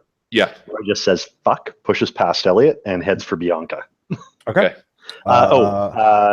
And as I do that, just says "keep it in the house." And then I'm going to hit Bianca. What is it? What does it mean? Okay. If Thomas is up here, I can try to tell the same thing to him if he didn't hear me. Okay. Yeah. So all right. So Roy, you jump down the stairs. You're right behind Bianca. You're both just outside. So next round you can try. I'm going to attempt to tackle her. Yeah. That'll be next action. So Elliot and Thomas, you two are looking at each other. You haven't heard anything else yet other than the running of the two. It's pretty loud, so that's kind of covering up other noises. What are you two going to do? All right, we need to secure the basement, I think. There might be Just make sure whatever it stays. Nothing. Are you running or are you going to be cautious? I'm gonna run down there. I don't actually know what's happened. Yeah, I'm gonna run. Okay, you have to run towards the basement. I'm kind of taking after Roy. This is my first rodeo, so it's kind of like, yeah. Move quickly. That's what the pros do. People running around. It's run time. Okay. All right. So let's see here. New round. My alertness sucks anyway. Roy, what's your unarmed? 1 second. Unarmed is 80. Bianca, what's your unarmed? Damn. Roy did say he was good at close-in work. Yep. Here, I can look it up. I think. Where's Bianca? Copper, you there? Yes, sorry, my thing was on mute. My bad. Yeah. What's your unarmed? My unarmed is 40. My melee weapons is 50 though, and I do have a crowbar. If that's well, you don't know you're going to be tackled, so you're. That's very fair. Yeah. All right, so this is Roy rolls a 41 on the tackle. And I have dodge 50. If that's better. Well, you don't know that you're doing right. tackled. Okay. So you're grabbed from behind and you fail your check to pull out of the grapple. So Roy tackles you on the back porch, essentially, or just right at the back step. So you're just in the lawn right now, and Roy has you pinned. So he has you. He's holding on to you. He has to make one more check to like pin you or something like that, or twist your arm around or whatever. You're not moving anymore. I'm hoping I can talk to her for a second. Yeah, you can do that next round. So you two are basically stopped. Let's see here. Elliot and Thomas. The door to the door to the basement in the kitchen is wide open. Elliot, you're first down there, so you're just going straight in the basement, right? He's just rejoining the call. I think he was having mic trouble. Yeah. All right. So, Thomas, I assume you're following right after him? Yeah, I guess I'm still carrying the dustbuster as well. Okay. Yeah, you go there, you see the basement, you see the jail door is open. There's a door on the side of the wall that is open. And let's see here. That's all you see from outside, from where you are. So, Elliot, what are you doing? Is he back yet? Sorry, I was looking at the Sean? John, are you there? You did join the group. He's making noises. Sean. And then this is just going to turn into a Delta Green game. We can. No sounds or anything coming from. All right. Hold on. Okay, so he's trying to configure something. So Thomas, I'll just say Thomas gets the lead. Thomas, what are you gonna do?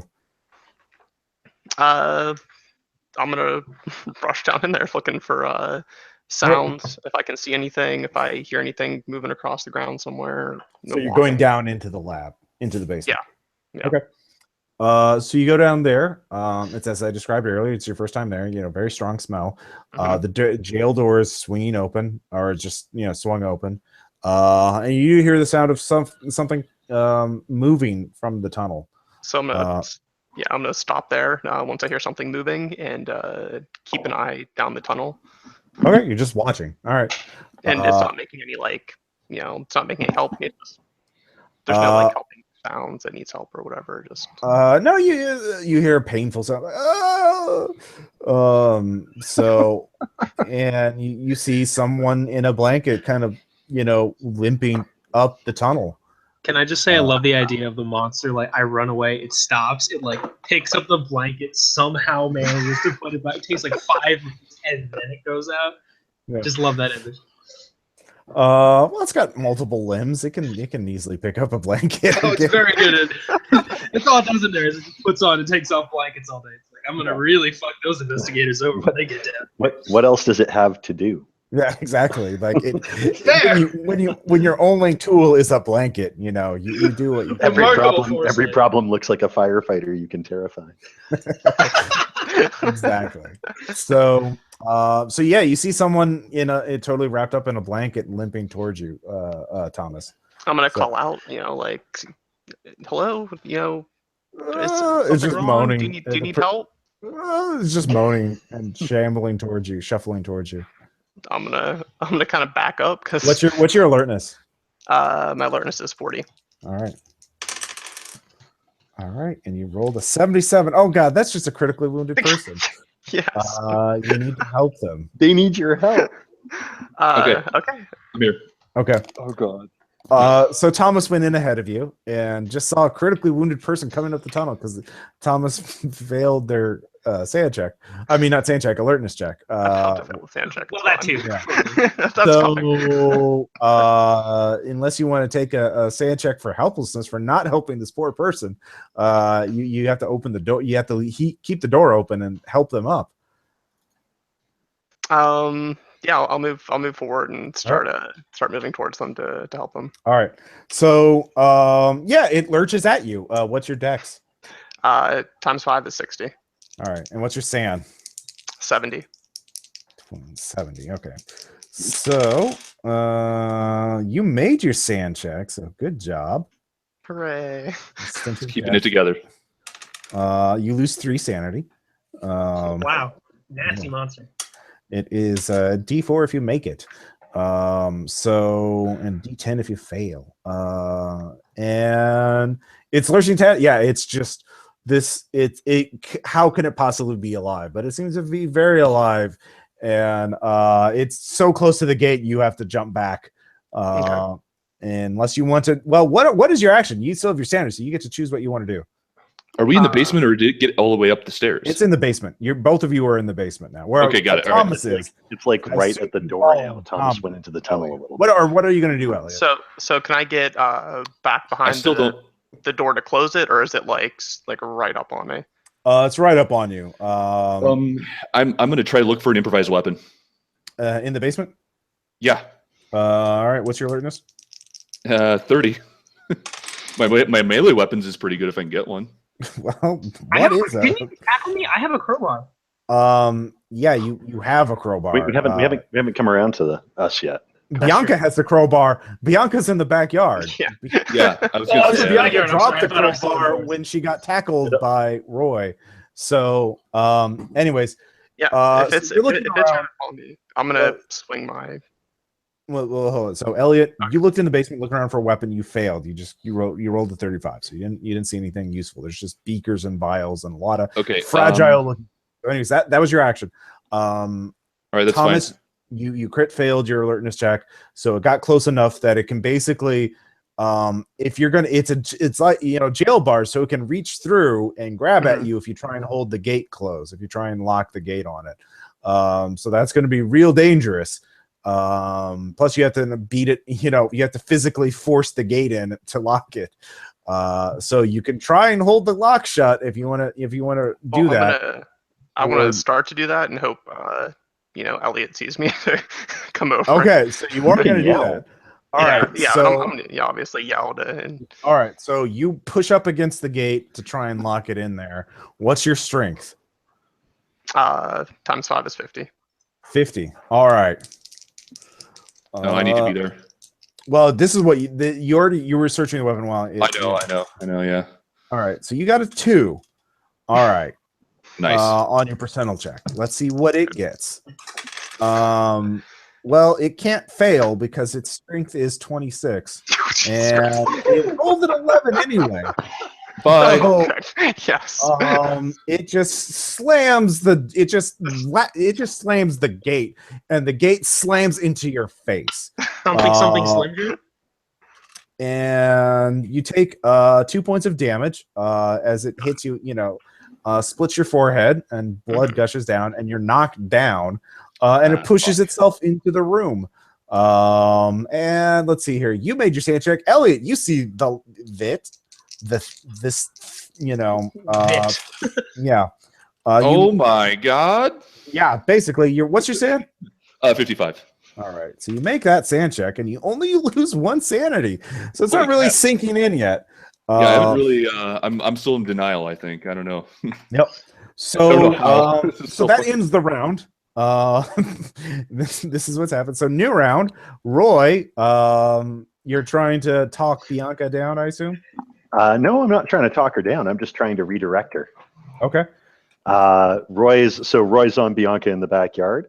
Mhm. He'll lean in and he'll say, the only way is to make sure it all burns. And then he'll let her go. So All right. hopefully that goes off her plate.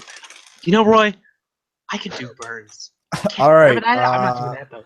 Roy gets a 14 on his persuade check. So Bianca, you can make it burn. Yeah, Bianca, no, suddenly fire. Wait, fire. That's a thing I can do.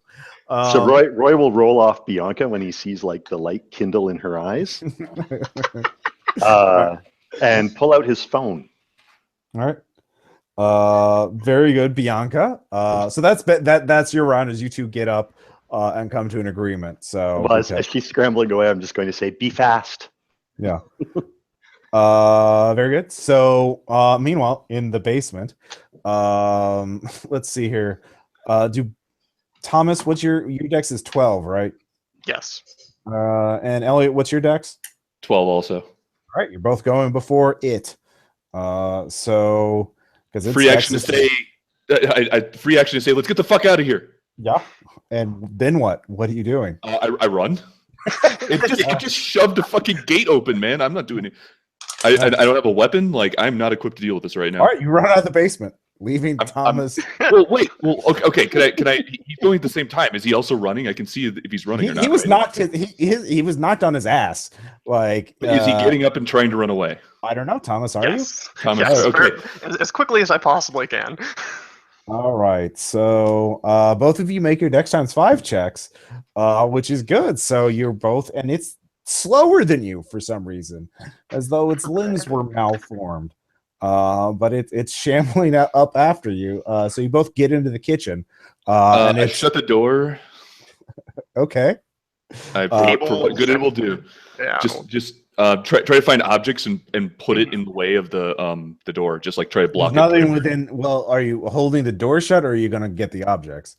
So shut the door and then like look for something to just throw. So okay, is the door to the basement? Is it the door to the stairs of the basement, or is it down the stairs and then there's a door? Yeah, it does this typical thing. Like they took out. Yeah, there's 2 doors, like one at the basement and the one at the top of the stairs. So okay. In that case, okay, so it's gonna have a hard time getting over. It's gonna probably have a hard time climbing with its malformed limbs or whatever. So I'm gonna shut the door that's down in the basement, run up the stairs, try to find something to just toss down the stairs that'll help barricade it. So you're leaving the door open, so you can throw things. Oh, okay. No, like no. On the kitchen table down No, the stairs. so the way you're describing it, it sounds like there are 2 doors. Is that correct? Yeah, one in the kitchen and one at the bottom of the stairs. Okay, so the door is the bottom of the stairs. Okay, so no, I'm not leaving the door open that's at the bottom of the stairs, right? Well, you can't. Shutting. Yeah, it was that was the security door that you picked. Right. That's the one I want to shut. You ran up like it's the basement isn't that big, so there was no way to close it before it could force it open. But like you can run up the stairs and close the kitchen door. Yeah, that's a wooden door though. So okay, I'll just say that's all you can do this round. Okay, that's you can fine. do that. And it's an interior door. There's no lock. Well, no, yeah, there's a lock on it. So, but it's a wooden door. So, all right, yeah. Anyways, so that's what the 2 of you do, as you're both terrified. So, new round, Roy. What are you gonna do? Okay, so there's still commotion from inside the house. It sounds like the door that we went out is pretty close to the kitchen. Yep. Okay, so I come in, I see the guys at the top of this, like I see the guys at the basement door. Yeah, they just slammed it shut, and Elliot is putting his weight against it and locking it. I look right at Roy and I say, "It's going to get through. We need to barricade it now." Yeah, I will grab the fridge. Okay. Yep. What's your strength? Motion to whoever's also there. My strength's only 10. Okay. Oh, dude, so, no, you need to get me there. I'm going to go there and I'm going to try to lift the fridge. My strength is 14. We don't have to lift it. We just have to push it. Yeah, right? I mean, but move it. We're gonna, yeah, we're it's a tile kitchen floor. Yeah, we're gonna push it across the door. I mean, all right. The fridge weighs like 300 pounds. I can move it, but not fast. Right. I want you to be able to move faster.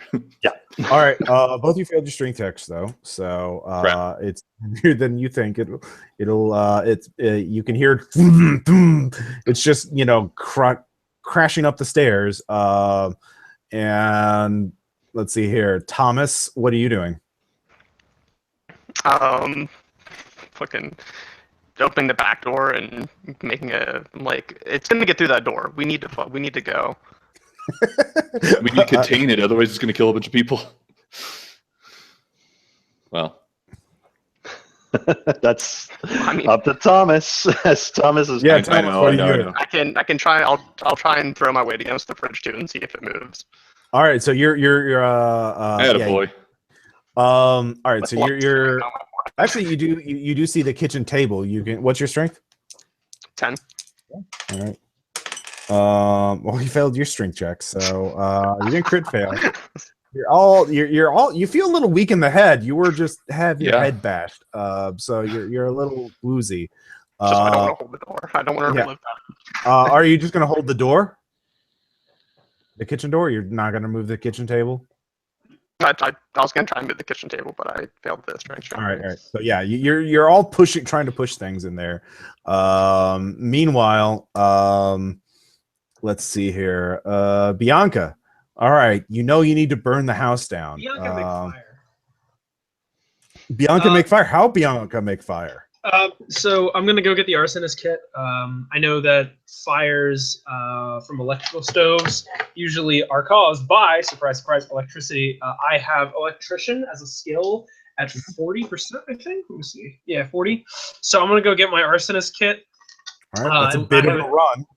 Yeah, well, yeah, I'm gonna fucking do it though because I'm going crazy. And all right, what's your athletics? Athletics is actually good. It's 60%.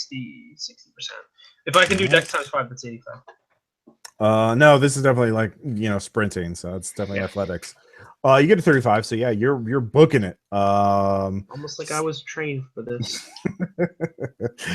You could try and start the electrical fire without your full kit. The kit will give you plus 20 to your skill check, but yeah. Anyways, so you're making good progress. So hop back trunk, grab the kit. Yeah. Well, it's a bit of a way, so that's all you're doing this round. Right? So next round, let's see if it can burst through. None of you got anything in front of the door. But it just slams against it. Well, the door doesn't totally break down, but it one of the hinges, the top hinge, just as it just kind of caves a little bit. Roy, you see a little bit. It's big, whatever it is, and it's red and fleshy. You don't have to make a sand check yet. But everyone gets strength checks to move things in front of it.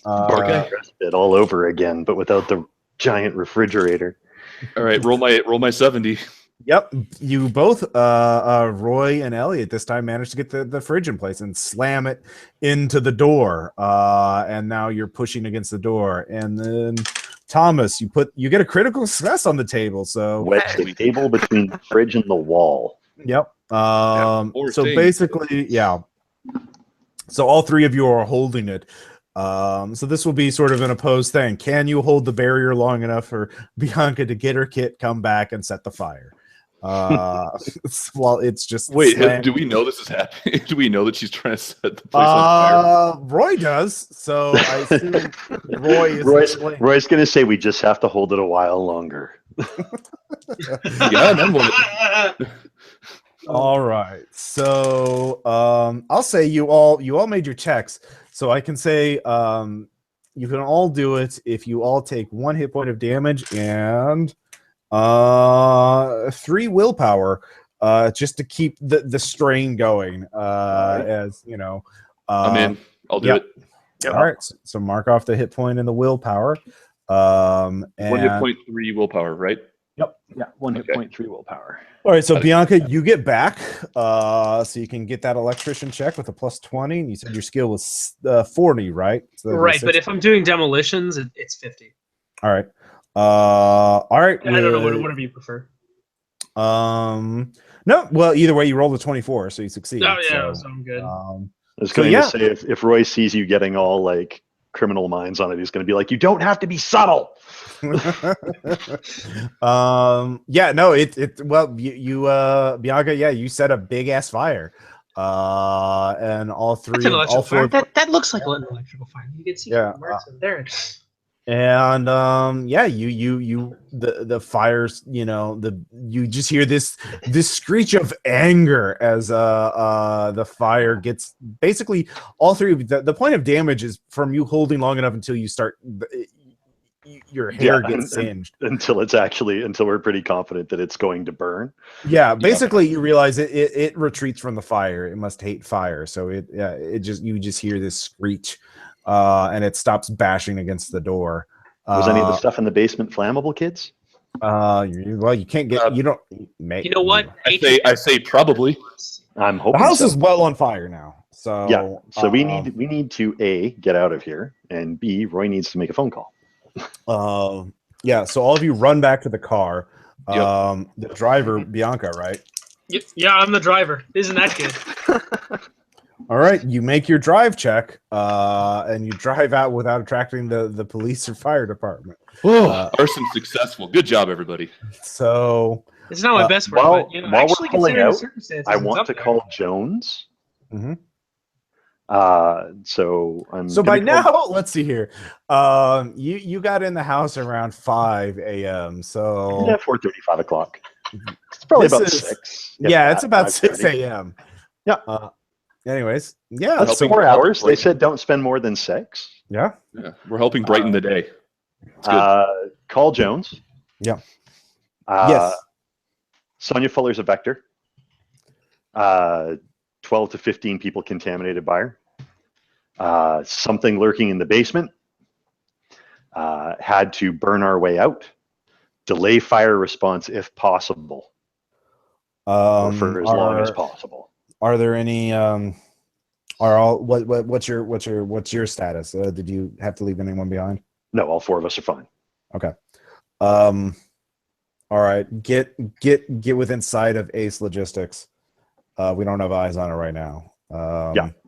We will get there presently. I'll try and speed up the armed response. I don't know. We were already at breakneck speed, and that would be 8 o'clock. Well, judging by whatever was in that basement, whatever she's doing is probably big, Jones. I know. We will. Look. Do you have any long guns? Do you have anything to keep them in the warehouse? You want us to stage a terrorist attack on Ace Logistics? No, we can do that. I'm just saying, is the program down for that? Keep it contained. You said spree shooting, right? Yeah. Basically, keep it contained. Look, I'll one sec, Jones. How long are we out from Ace Logistics, Bianca? 20 minutes. Okay, 20 minutes. You're going to have your shooting, so I suggest you get your guys on the road. Okay. Okay. All right. I'll tell him. Okay. So, all right. 20 minutes go by. You're within sight. You're at Mulberry Avenue. And you drive by the RV park, and then you drive by Ace Logistics. Fantastic. How's the RV park looking? It's all in looks like an RV park. What's your alertness? 60. 50. Sorry. I mean, you're only now seeing it with a light for the first time. It seems kind of there's some RVs missing. It looks like, well, you don't know how populated it was. I mean, maybe it wasn't at 100% capacity anyway. There's nothing on fire. There's no, broken windows, if that's what you're looking for. I mean, there's some people coming and going. Some people, it looks normal. There's nothing. Okay. On the 20-minute drive, after Roy gets off the phone, I hope you don't mind if we backtrack just a little bit. Right? Sure. Roy is going to look at everyone in the car and say, so we have 20 minutes to come up with a plan to force Ace Logistics to lock down in such a way that our response can get there in time. They're going to call it in as a spree shooting. I'd rather not just start shooting people. Who says you have to why not just shoot your guns, just, not at people? Armed security guards. They'll start shooting back. Oh, okay. So I would prefer to maybe sleaze our way in there first.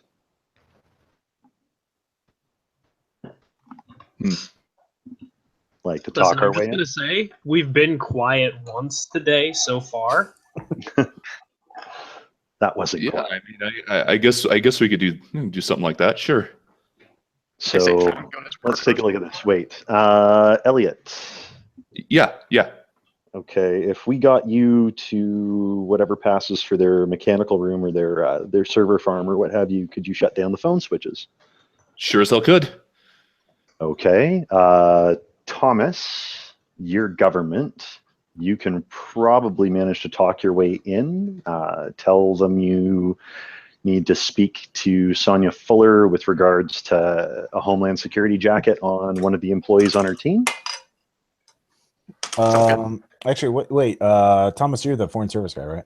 Yeah. Yes. Yeah. You have Chinese knowledge, so yeah. Actually, you could bullshit a normal story. Warehouses like these are often places where counterfeit goods are sold unknowingly. So you could be like, you're unknowingly passing, counterfeit, Gucci bags and shit like that. Yeah. So you could try and talk to Sonia normally, or you could just say, yeah, this person of interest, Chinese, businessman or engineer or something like that.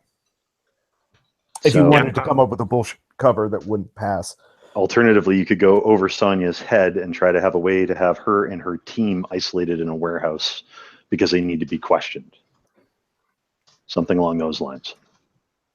I feel like we need more people, like more of a presence to pull that one off. Not necessarily. You can tell them that you're like that. I can be there with you, and you can tell them that this is discreet. We're doing this discreetly so that people don't associate Ace Logistics with federal investigations. I'd also just like to highlight that if a bunch of sketchy suits roll up, smelling vaguely of fire and brimstone, asking to see one of your employees in a private, quiet warehouse. Yeah, probably not ideal. Oh, we should have taken some of the Febreze, guys. We forgot. I was actually going to say, well, some of us smell like death. Bianca would smell like death. Thomas probably smells like that. You were all in a burning building, and you were all definitely smell like that. We're holding a monster. Up there. Yeah, that'd be a penalty. We could stop at a gas station or like a drugstore and grab Febreze. Yeah. Okay, I'll take you another. We're in rural California. That'll take us an extra 20 minutes. Let's get a can of Febreze Air and make ourselves smell like berries. You know what? Actually, no. We can use the. We just came from the site of a suspicious fire at Sonia Fuller's house, and we need to question her. That's actually not bad. It looked like she was trafficking persons. What was that? Looks like there's evidence that she was maybe trafficking persons with all the mattresses and. Yeah, hey Justin, could you reconnect? You're kind of breaking up, I think. Yeah, I'm getting a little static on my end. We can use that. So we'll need to talk to whoever her boss is, though. So, I mean, we could also set a small fire in there. We're not setting everything on fire today. Well, no, I'm serious. I think this might actually be a good idea. Because, you're the backup plan. Well, A, yes, that. But B, this could be helpful in the sense that, like, they probably know they've been made. We burned her fucking house down. She's probably going to get at least, like, a text about that. We're going to need something. We're going to need some excuse to have a heavier presence there, and a fire is a good start. Yeah. It also puts a sense of urgency in things. Plus, maybe this is a kind of a hammer and nail situation, but fire's really seeming like a good option now, considering that it didn't light the fire. Well, I was going to ask you, do you have a couple pop bottles? Do you have a couple pop bottles full of gasoline in that kit? I probably do, and if not, I can get them at a gas station fairly quickly. Well, load a jerry can. They get upset when you load pop bottles right at the pump, eh? Yeah, that's kind of against the law. that is a little against the law. No, these are just for my very small, invisible car. Yeah, that's not legal at all. Okay. Yeah. So load up a couple of bottles with gasoline for Bianca, stuff them in her bag. I think Thomas and I make the Fed play. Go in looking to talk to Sonia Fuller's supervisor. Elliot. We need a way to get Elliot to the equipment that he needs to shut down their phones. so we can cut off communications. So wait, you are spending another 20 minutes to go to a gas station and get the Febreze and the. No, Okay. no. We're gonna go in. We've just come from the scene of a fire. Okay. Somebody's like, you smell like you're standing next to a fire. I'll be like, well, that's exactly what we were here about. Yeah. So make it work for you, right? All right. Yeah, there's only so many federal agents in rural fucking California. You're going to use the same ones for the same couple crimes. Yeah, All right. We're not going to go home and change. So Bianca and Elliot, actually, that actually works. I think Bianca and Elliot, you guys are team. Take out the phones and create security problems, and we'll be team. Try to keep Sonia Fuller locked down. Okay. right. Yeah. So I'll try to finagle something. Let me just highlight here. We're team spree shooter basically. No, you guys are team troublemaker. I will end up being team spree shooter if it comes. Okay, that's good because firearms 20. That won't end well. Yeah, same here. I'm not going to do it. I'm going to shoot myself. I don't know what I'm doing. Main, This is already above my pay grade. You're kind of right. It's not really about whether or not you hit anyone. Yeah. but let's maybe not have that happen right away. Do we have any pull to get any bullshit rubber stamped warrants? No. Okay. Not in the kind of time that we have. That's why Thomas and I are just going to have to be very convincing. Yep. All right. Thomas, you have a law. Do you have any law? Yeah, I have 40 in law, 70 in human, 50 in persuade. All right. Be lucky. Nice. All right. So Okay. Do all four of you, I assume, drive up just to Ace Logistics parking lot and just walk to the front door? Would there be any way, by the way, like I mean, I'm fine with splitting up with Bianca, but is there any way that like we could all go as a group and then split off after the fact? Is there some plausible way that get everyone in? Yeah, like you two could get us in too. I have no idea. You have to try. I mean, no, I'm asking. Yeah. Okay. Yeah, I'm thinking. Just let me process. Like, if you think that's not going to fly, I don't know much about how fire marshal that was dealing with the fire when we were there.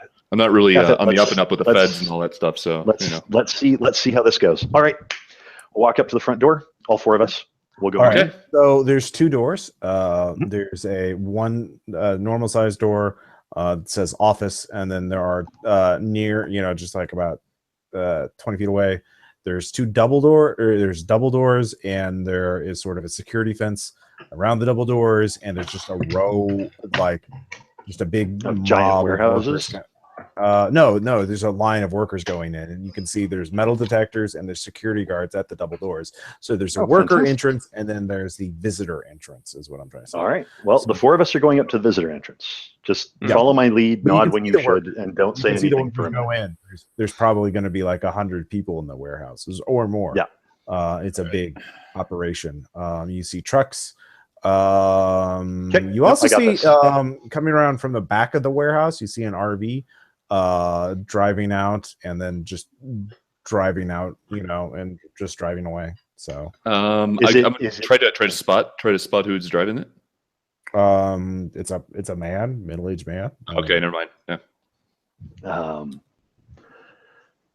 Okay, so here we go. All right, let's give this a shot. Walk in. Yeah, actually, you have to be buzzed in. So there's a woman's voice. Is Ace Logistics. I'm just going to press the badge up against the window. You get buzzed in. You see, there's a little reception. It's a very cramped front office. Walk in, ma'am. We have a situation. We need to speak to your plant manager immediately. Okay, I'll just go. This is a life or death matter. All right, you get a 41. Good job. So she says, yes, I will call Miss Fuller. So she immediately. She takes out a radio from her side and says, management to the front desk. Immediately. What's the ETA on that? What's your ETA, Miss Fuller? 2 minutes. So you're there. So this reception, sort of this young woman who looks kind of nervous, that now there's 4 stern-looking, agents. Well, actually, we've got 2 minutes before Fuller shows up. Mm-hmm. Yeah, I'm going to turn to Elliot and Bianca and say, "Do your jobs." Yep. I'm off. I will try to just look like look like I belong there. Like I'm part of the thing and just try to look for the equipment room. The Yeah, phones, all that stuff. I'm gonna go along. Oh, sorry. Go ahead. So both of you are leaving together, or you're just gonna? I have my arson kit in a duffel bag. Okay. So the two of you head to the main warehouse, but there is a locked door. The secretary says, "I'm sorry, You'll need to buzz them in." Why? Do you have a warrant or something? Would you like to be charged with obstructing a federal investigation? Now or later? All right. So that's Nice. another persuade check, and that's a 37. So she's like, okay. I believe the words life or death came up a moment ago. Okay. So yeah, you two are free to roam around the warehouse. So Elliot, what skill do you want to use to figure out where you want to go? Let's see. I guess it would be probably alertness is probably the most sensible one because it's definitely just a little higher in search, and I don't have any idea. If you're a security systems guy, it might be just a general knowledge kind of thing too. Yeah, actually, I would. Yeah, there we go. Would you allow that? Yeah. What's your skill in that? Are we talking skill or are we talking knowledge? What percentage am I rolling at? Basically, I would allow that. Okay. If we're just talking in times 5, it's 75. Oh no! Well, it has to be a skill. Like it has to be. Okay. Can I roll? I don't know what would actually apply here. So yeah, I'm alertness or search, whatever's higher. Okay, alertness 30. Okay. All right. You think you know where it is? So you head off. Okay. All right. So who else? I'm gonna just side note. I'm gonna be finding the best area. So I'm not gonna be trying to start a fire immediately. I'm gonna look for a place that I can start a fire and spread quickly with a remote detonation. Okay, so you're looking for the best place to. What are you trying to burn? The entire building down? I'm looking to start a large enough fire that they would be required to call it in to put it out. Not something that's gonna destroy everything. To evacuate the building. But exactly, they most evacuate places. Even setting off the alarm should be enough. Yeah. So yeah, really, nothing immediately jumps out at you. Maybe just like some corner office warehouse, where there's no eyes. Okay, what's your alertness? 70. 70. So looking for places with no eyes. Yeah, you see a spot. It's far away from Elliot, so. Good. Meanwhile, the other two agents are up front in the office. The secretary is. Are we in danger? What's going on? Well, she's very nervous. So one moment. Yeah. I'm going to call Jones. Okay. Yes. ETA on that backup. We're working on it. I'll have the vector in front of me in like a minute and a half, Jones. Well, we are moving as fast as we can.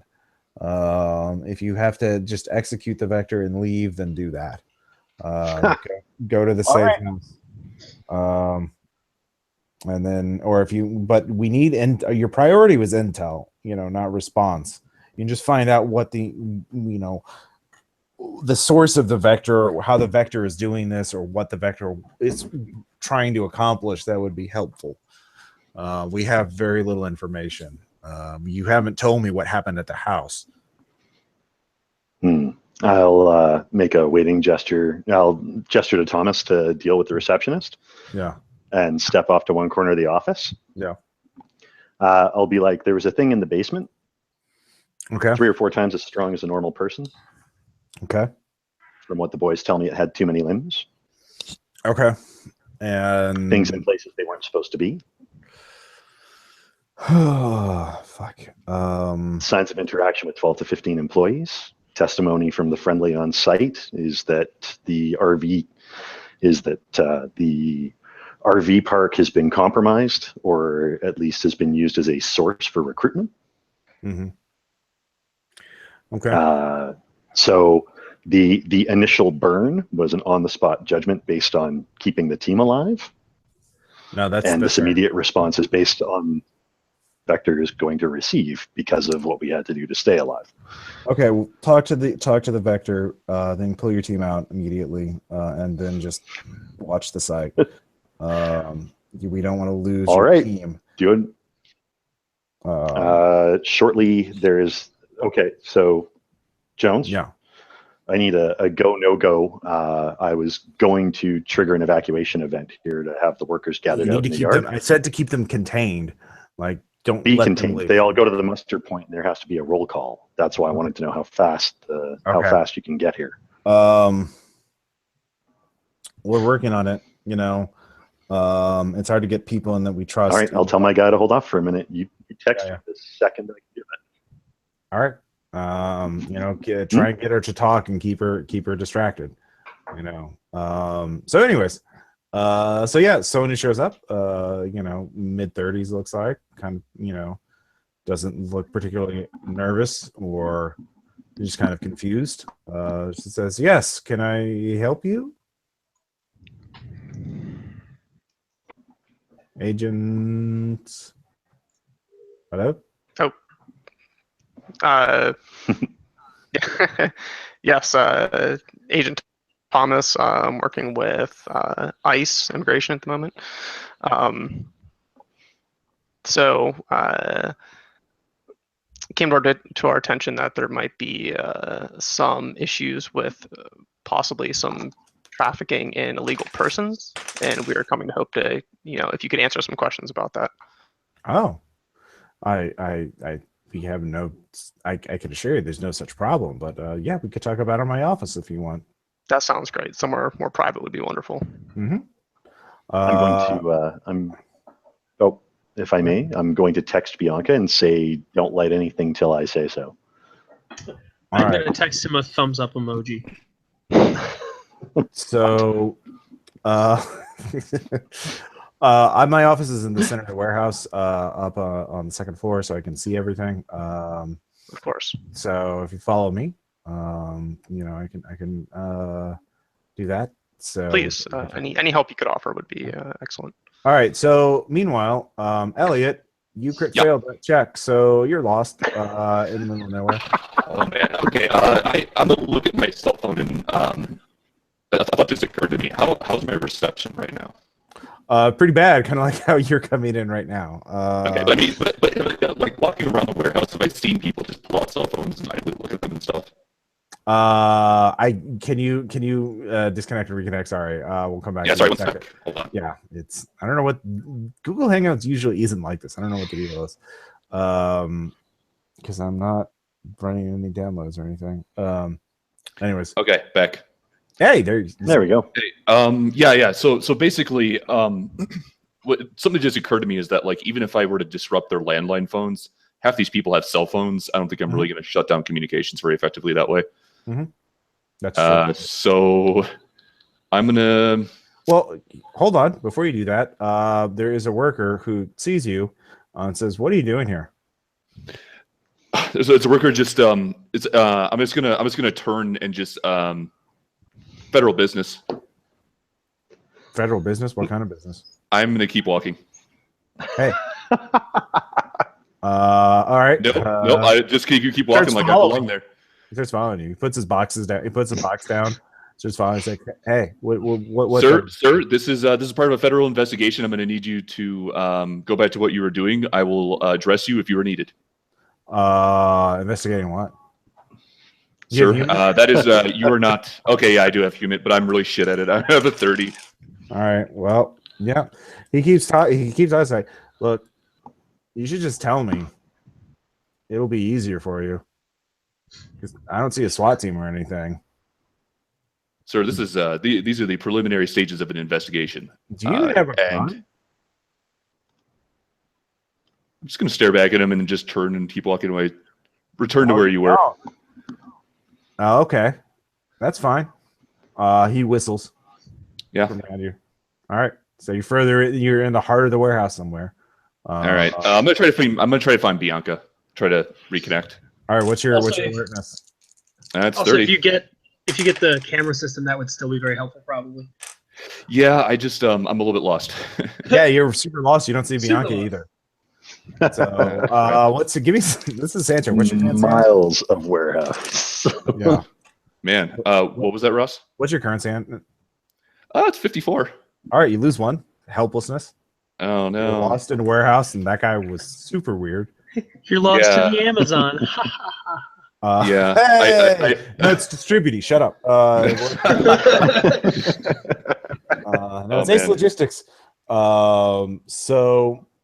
Another warehouse worker comes as you're walking down an aisle trying to get away from another warehouse worker. Sort of just steps in front of you, blocking your path. Hey, I'm just gonna look at him and I'm not gonna respond. look, man. Okay, look, we'll have Sonia give you a. I guess what do you say there? Should we give him the treatment ourselves or wait for the boss to do it? Oh, I think we should give him. I'm gonna walk past this guy, and if I have to push him out of my way, I'm gonna do it. Okay. What's your unarmed? I don't like you saw. My unarmed is 40. It's not very good. All right. Let's see. You as you try to shove him out of the way, he takes out a box knife and swings it at you, barely missing. So yeah. I'm gonna try to get it from him. I'm gonna try to get his knife from him. Okay. You hear footsteps coming from behind you. Shit. Okay. How many of them are there? You see another one. The aisle is only big enough for one human at a time, one person at a time. Fuck it. I'm just gonna try to bull rush. You're at the edge of the aisle, so you could make a run. So yeah, it's combat for you. Like what do you get your first action? What are you gonna do? Okay. I'm just gonna bull rush past him and try not to get stabbed on my way past him. All right. Because I don't want to be trapped. They're gonna surround me. Yep, that's true. It's like you're in a big warehouse. I need to move very quickly. Yep. What's your dodge? I think you're making the right choice. Yeah. My dodge is a 50. All right. You dodge. He tries to stab at you and misses, and you dodge out of the way, so you get away. So you're just running in the warehouse now. So we'll go back to you, Bianca. Can I pull up my phone and turbo text? We'll come back. No, I know. So Bianca, Yeah. you find a spot that's not watched by surveillance cameras. You see another worker, an old woman, not Shirley. You don't know where she is, but she's just like, what? Who are you? Are you an inspector? No, miss. Actually, I'm with the fire department. I'm here. I'm just making sure everything's in order. There have been a lot of instances where places like this have burned down. A lot of people have gotten hurt. We don't want anything like that to happen here. Oh, you're not the. Oh, okay. Well, I guess you have to do it, but okay. I mean, fire's not that bad.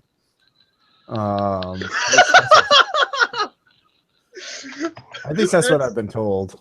I mean, yeah, you're right. It's not that bad, but you can burn to death and die, which is pretty bad. Oh yeah, that would be awful. That would be. Wow. Yeah. That would be super shitty. So she's just kind of watching you. You see her whispering. So you're just kind of standing. So what are you doing now, Bianca? I'm standing there. She's just looking at me. She's not going away. No, she's like sorting things and putting them in boxes. So this is like her little workstation. Oh, this is her little workstation? Fuck. Yeah. All right. Well, I got to find a different spot. I'm going to pretend to investigate for things, and then I'm going to go. Bianca is also very seriously considering shooting her right now. All right. You get a 6. You notice multiple workers are watching you. Oh, okay. You're very obviously out of place, not blending in at all. And they are. No, you aren't. Yeah, Yes. you, me. Oh, okay. But Yeah, are they like all weird? I mean, they just are these old sort of graying people, and they're just there. Yeah, they're just kind of watching you. You kind of, you don't. Yeah, it's the. What's your human? 30. It's very shit. Oh, you actually make it though. Oh, yeah. Yeah, they don't. they're not acting like beaten down factory workers so much. It's almost like they're kind of, you almost swear they're smirking. Like a hive, maybe, like ants or something. No. Like each one is just like, okay, you do you, buddy. All right, whatever you say. It is kind of the attitude that you're thinking that they're doing. Like, yeah, they're not scared of you. They're not impressed by you, and they almost pity you. Should call them out for being smug for being warehouse workers, you know? Take them down a peg. I'm not classist. I'm not a classist. No, I know. But maybe you should be. No, I'm just kidding. Yeah, maybe I should be. Delta Grey. Maybe. So, yeah, you're still example. near the front of the warehouse. So it wouldn't be How too many of hard them are there? Oh God, there's a lot. There's 5, 6, 7, 8, 10. It's hard to keep track. I mean, you know. All right, this is a much bigger cult than I thought. I'm gonna pretend to have concluded my investigation and move to a new spot. Okay. What kind of spot? A spot with no people. Generally at this point, because I've been told, like, you know, just to chill out, go light on the trigger. I'm just gonna kind of walk through and observe people at this point. All right. Yeah, go ahead. As you do, you hear a psst, and you see a very older man, like in his late 70s, early 80s at least, kind of hunched over, whispering over you. Kind of like, you know, whispers and sort of motions for you to come over. He looks kind of worried. Okay, I walk over to him. I have what one are you hand. doing? Don't go over that side. That's their side. Wait, you're not a new person, are you? I'm with the fire department. I'm conducting an investigation. What? Oh, they paid off the fire department. That's a lie. I mean, well, you know, I guess the reason I'm here is the globalists must have. I mean, they must have paid the fire department off. What? Never mind. What's going on, sir? Look, man. Look, it ain't. There's the workers and there's the elite, and those are the elite. They don't ever go home, as far as I know. I ain't never seen them. Damn. But in the warehouse, they act like they own the damn place. Anyways, so meanwhile, the other two agents, Thomas and Roy, get to the middle office. There's sort of an island little building inside the middle of the warehouse, and on top, and it's a 2-story thing, and there's a stairway on the side of it that leads up to the second floor, and there are catwalks that connect this, that like extend out from this second floor, so someone can walk over and sort of lord over the entire warehouse. Kind of it's almost like a little air traffic control tower in the middle of the warehouse. Yep. And that's where Sonia has hers, and you do notice there are several workers sort of lingering in the area, and yeah, so she sits you down in her office and says, "So, officers, I assume, what agency are you with?" Does the door have a lock on it as we come in? Yeah. Lock that behind us. Okay. So you're locking. Okay. Just so no workers can come, you know. Well, it's a lock, but it's like a key card lock, so okay. it's not like Gotcha. a turn the bolt. Yeah. So if you had the right, you don't know if it automatically locks behind you, and well, anybody with a key card could open it. So Right. The key card. Anyways, so Sonia sits you down and says, "So, yeah, officer, what agency are you with?" Yes, we're working with ICE. I'm not sure if you're aware of the issues in this area with the trafficking of Chinese immigrants for labor. Oh, I actually was not. We get our workforce from American citizens. Many of them are people who used to be retired and now live in RVs, and we that's why we bought the RV park nearby, so we could offer that as a bonus for working here. And it's going quite well, so I can provide documentation for all of our workers. So that would be wonderful if you could provide those documents to us. Yeah, give me your card and I can have it sent to your office. Do all of your workers live in the RV park, Ms. Fuller? We recruit. We only recruit people who are willing to do that. Human. Okay. What's your human? Watching her, just like are 80. Are her responses natural? You can't read her. Wow. Okay. I'm just curious because there seem to be an awful lot of workers on the floor and in the lineup outside, considering we didn't really see that many RVs on our way in, I guess. Oh, I mean, I'm not up to date on all the minute details, but it was my understanding it was everybody. I mean, we can do an audit if that's. I'm surely you have better things to do with your time than this. For the most part, yes. Mm-hmm. Is there anything else? Thomas, do you want to go next? You smell what? Were you near a? I'm sorry. We were at a suspected arson. A Oh, little earlier this morning and didn't have time to change before we got this call. ICE investigates arsons now. Like I'm not sure how this. No, he's seconded to ICE, but we're federal. We're federal, and we have law enforcement jurisdiction in the area. There was some suspicion about the fire. Odd to a rural home. I'll give her the address. Nice. That's fucking great. So the local authorities they didn't tell us whose it was. They just told us that they were investigating the arson. This is wonderfully small town. I hope it wasn't one of your neighbors. Humans? Yeah. Nope. You can't anymore. You failed that actually. So that was Tom. Oh, did Thomas failed his human as well? What's your human? Yeah, Roy failed his. He's not trying to read her anymore. That's why he's become provocative. What was yours? Oh, you actually. She. Yeah, actually, you got a 22, so you critically succeeded, Thomas.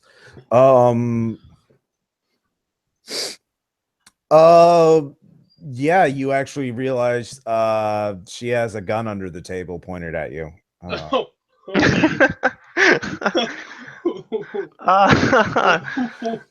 Great. So, Thomas, I'll give you a sand check for violence. That's a 1. So, all right. Well, that's logical. At least a gun makes more sense than a crazy monster. Yeah. I see. Well, look, if you go downstairs, I can provide you all the documentation you need. The office right below us is our primary archives and storage. And I'm sure you'll find everything that you want there. Your employee records are there? Yes, of course. Oh, fantastic! Yeah, why don't you show us the way? Here, she points for you to go. She points for you to go to the door. Oh no! By all means, after you. She kind of just sits there for a moment and just looks at it. I'm gonna. Everyone starts shooting each other. Yeah. Ms. Fuller, is something the matter? It was my house. That was your house? Yes. Oh. And you know that, don't you? I'm very sorry to hear that. You use persuade for lying, right? Yeah. What are you trying to lie about? I'm going to feign surprise. Okay. I'll just roll. Oh, you fail. Because there's no way she would logically believe you. Yeah, I didn't think so. Yeah. There's sometimes you just can't lie. Yeah, I know. So I just want to imagine Roy just like raises his hands, goes, "Oh, wow, that's really, I didn't know that. What a coincidence! What a coincidence! Yep. Oh, color me surprised. It doesn't matter. It doesn't matter. If you go downstairs, here she takes out her a 5 and 8. Come here. Oh shit! They have numbers. This is so much worse. Oh god. Well, I did tell Jones that there was going to be a shooting call. All right. 5 and 8 are my best dude. So yeah, so she's going 5 and 8. Come here. Yeah. So she's activated the intercom. She has a handheld radio that was clipped to her belt that she With her left hand. Okay, so how is this going to go? So she raises the radio. Yeah, I'll draw my weapon and fire twice into her. Okay, what's your dex? 15. 15. Okay. And what's yours, Thomas? My dex is 12. Okay. Let's see here. What dex should I give her? Actually, didn't fully stat her out. So 5 million. 8. That's her dump stat. Oh, no. I'll give her this guy's. Okay. No, not him. He is 67. Let's see. It's going to get all Inglorious Bastards in this room in a minute. It actually is. Yeah. So you get to go first, but in Delta Green you only get 1 shot per action. Okay, yeah, that's fine. That's I always just I only need 1. tap, right? So yeah. I don't point blank range. think so. So Yeah, I know.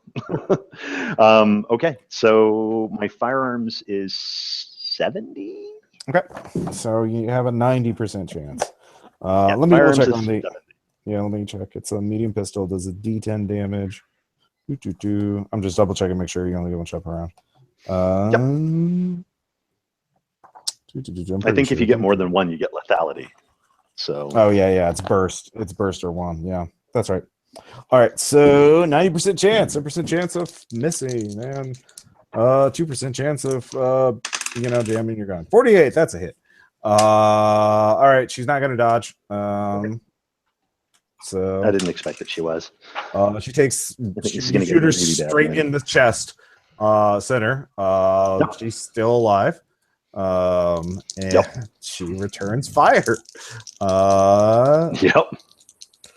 Let's see. And you shot this round, so you don't get another. You can't dodge. So Yeah, I figured. 24. That hits, and she also does a D10 damage. And that's 7. This is gonna suck.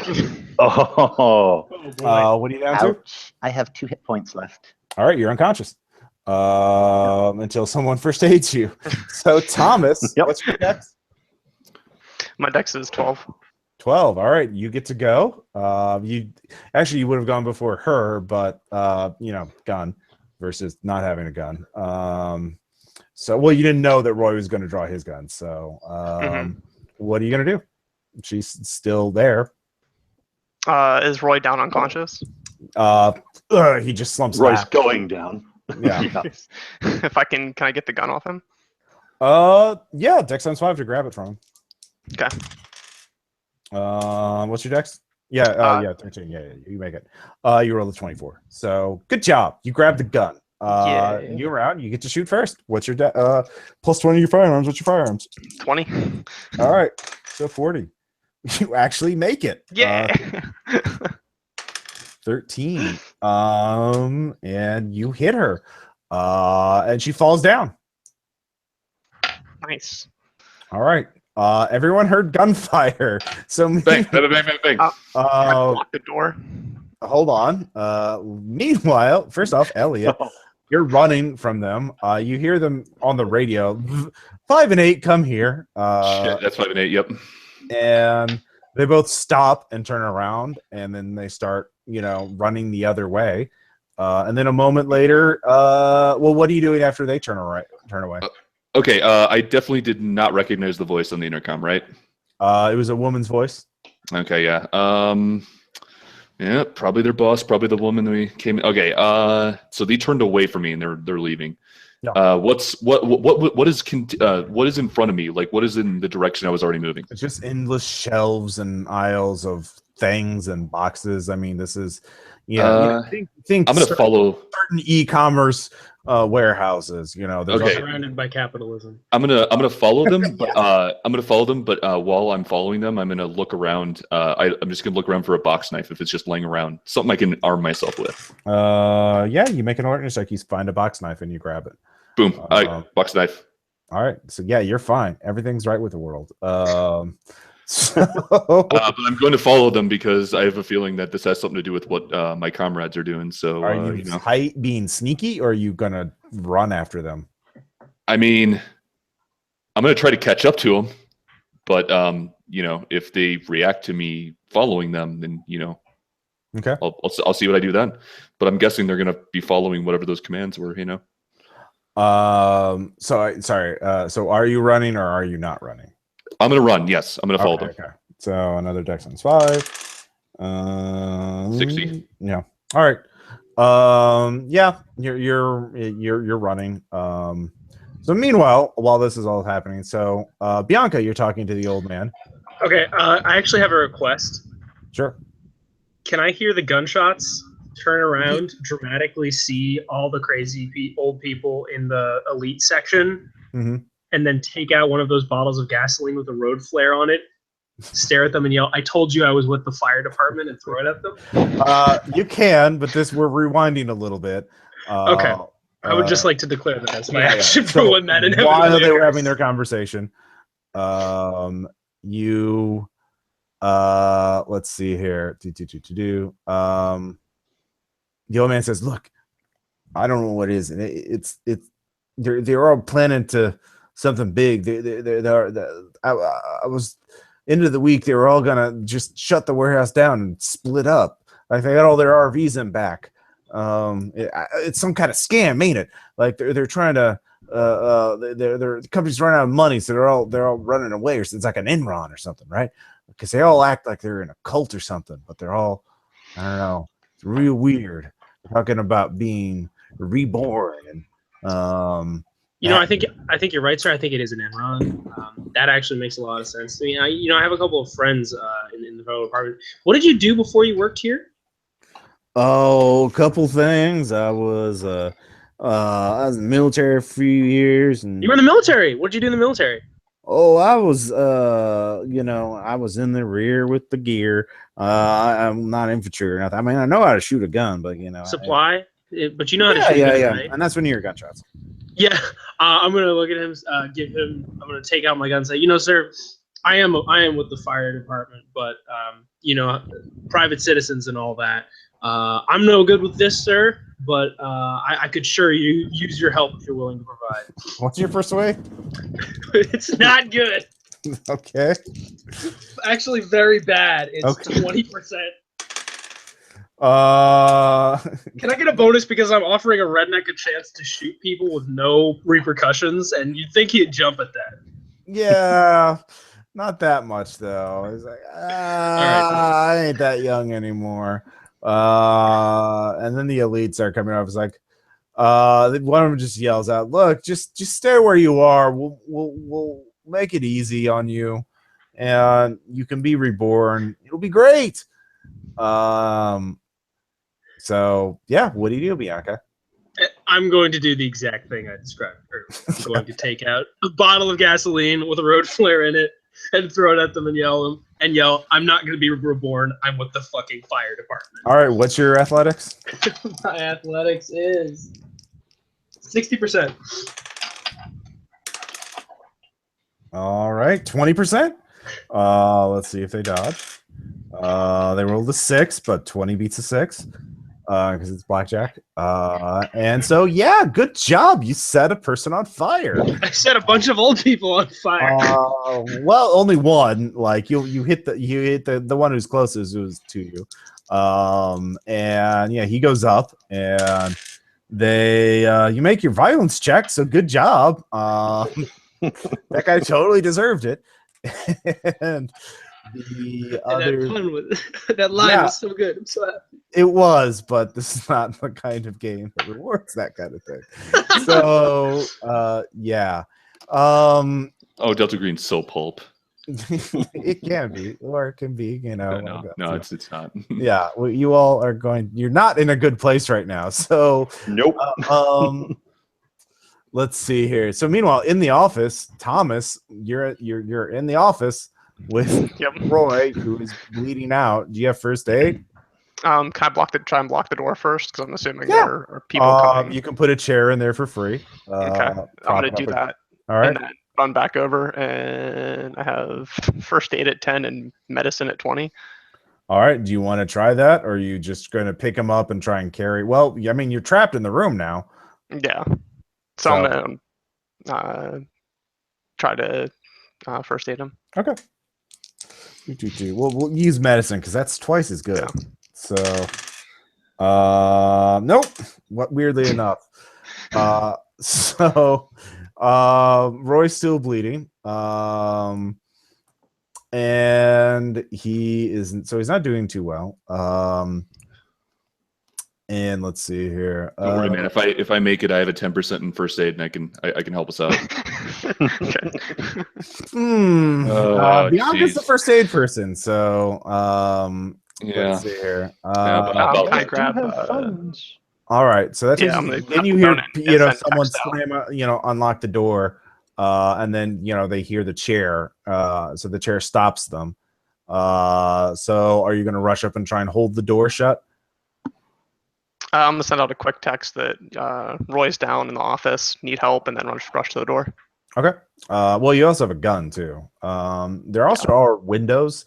You could shoot out a window and climb through a window onto a catwalk if you want to try and escape, or you could try and climb up to the roof of the thing because it's just a 2-story building, freestanding in the middle of a 4-story warehouse, essentially, 4-story tall warehouse.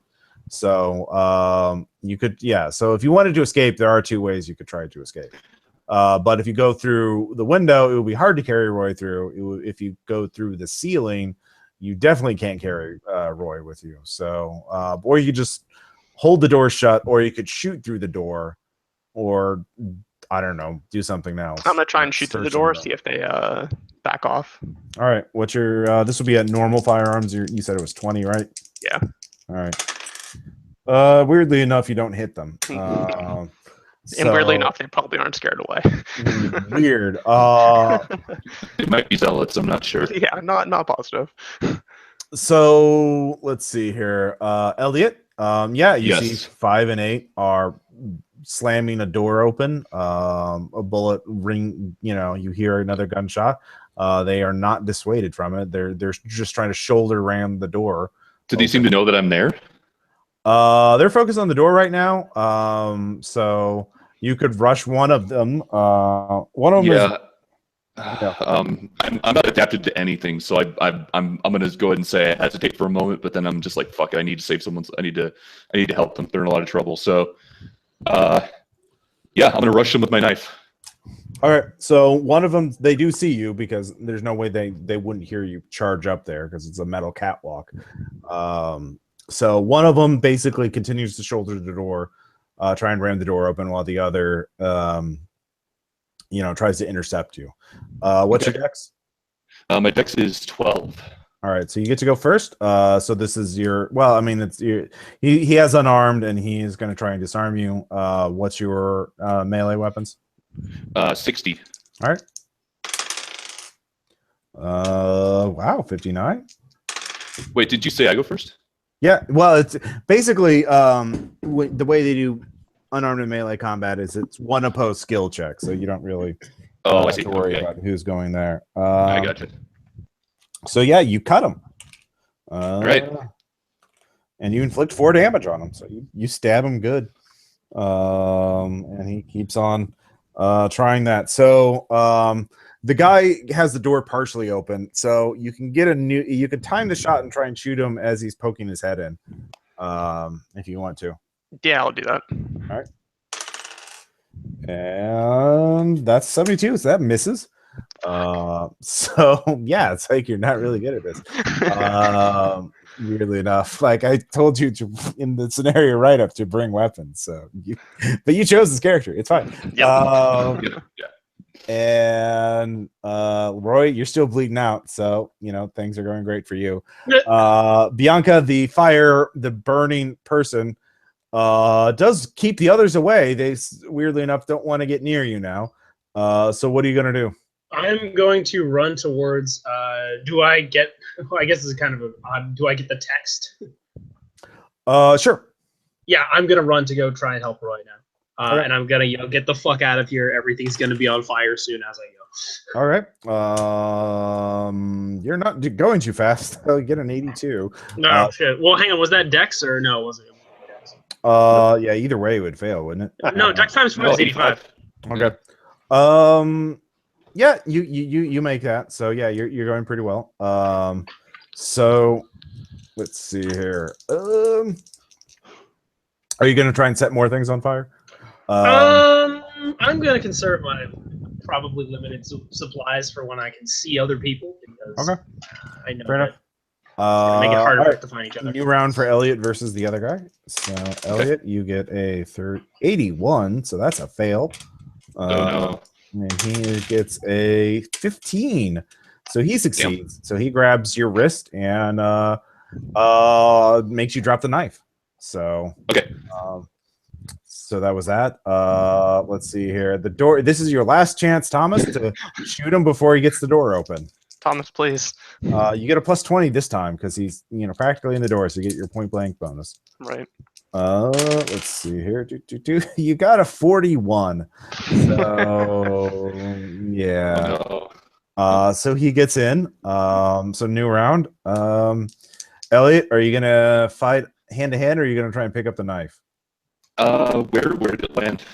Right at your feet. He just like no, because like gives him a chance to attack me. I'm just gonna fight hand to hand. All right, what's your unarmed?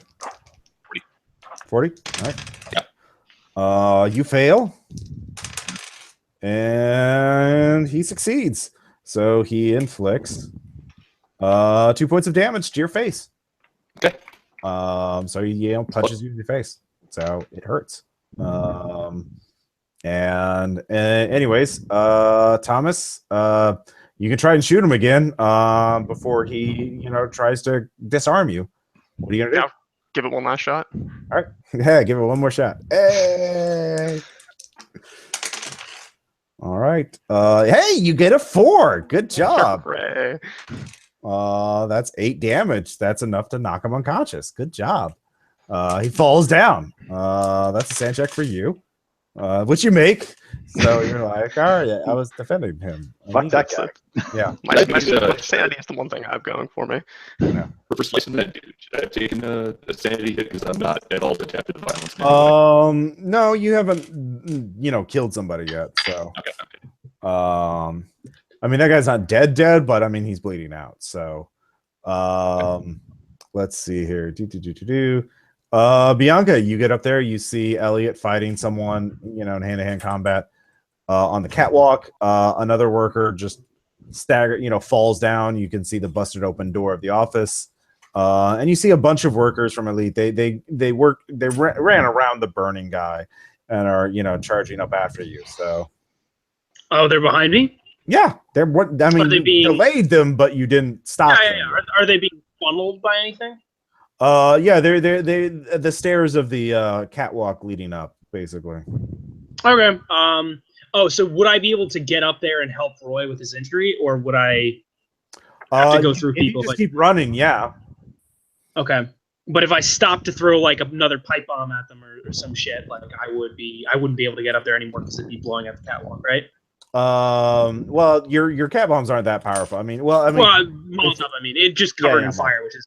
Yeah, if there's a burning corpse on the base, it's going to be hard to climb around that. Okay, so I'm going to get up, and then as I get to the doorway, I'm going to yell at everybody to fucking get inside. And then, yeah, that's what I'm going to do. And then I'm going to throw fire at them.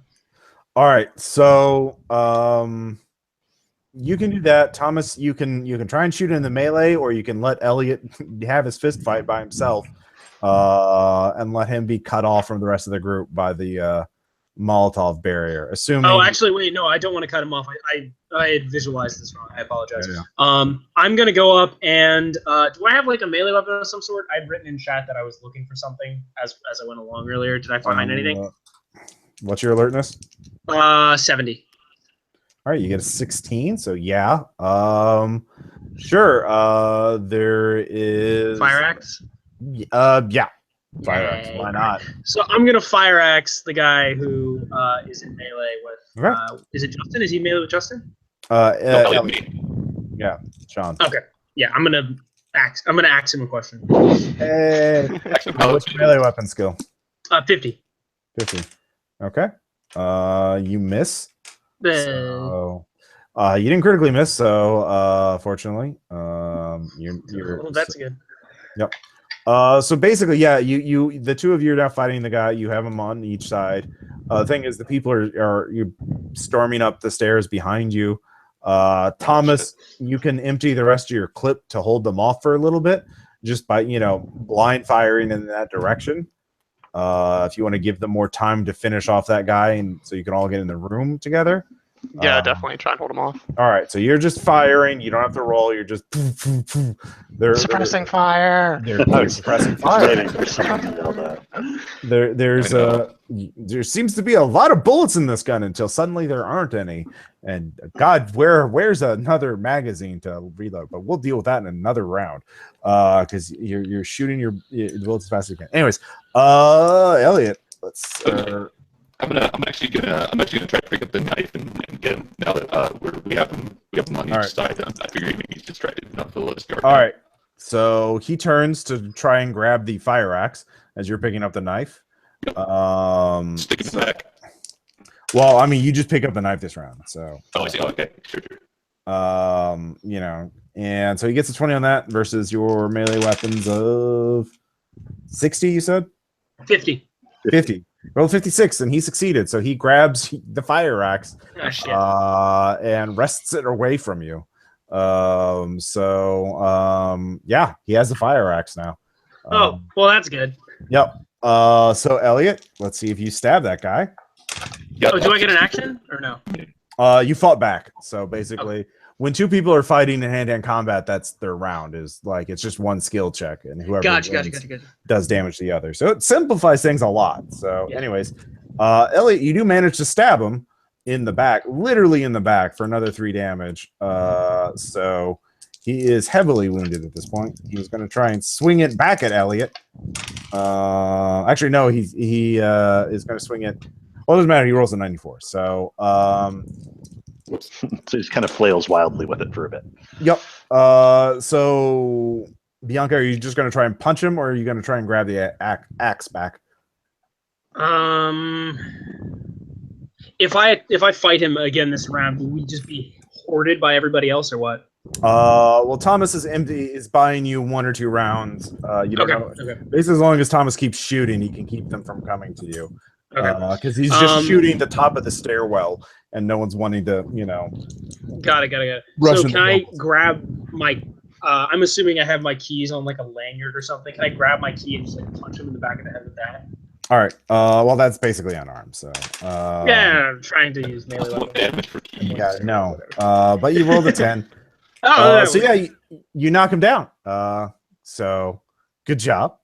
I grab my axe. Yeah, you grab your axe. All right. All 3 of you rush into the office. Thomas, your gun is out of bullets. So I give someone my gun and I throw another pipe bomb another Molotov at the stairs. All right. Okay. I guess I'm holding on to a gun, but it's empty, right? All right. So you rolled. What's your athletics, Bianca? 60. All right. You rolled 67. So it goes hits an aisle, catches the aisle on fire. So a lot of merchandise is on fire. So you started a pretty, not the pallets of fedoras, anything but those. Okay, super flammable, by the way. So let's see here. So they're running up. Thomas, you get a new gun. You start shooting. You miss because you're, don't know how to shoot. And Elliot, you just run in. And you see Roy on the chair bleeding out. I'll try to apply. I guess I'll just haphazardly try to apply first aid because it's worth a shot. All right. If you fail this, he's basically gone. So if you wait, I can do it next round instead. And okay. Actually have. Oh, that's right. Yep. Okay. No, then I should not do it. All right. I don't want to screw it up. What I could do is I could try to. Yeah. No, I'm gonna wait for Bianca because I don't move him or anything. All right, so you're just freaking out. So basically, Thomas, you're firing the gun again wildly. You have another. This buys you 1. This basically gives enough time for Bianca to give 1 first aid check. What's your first aid, Bianca?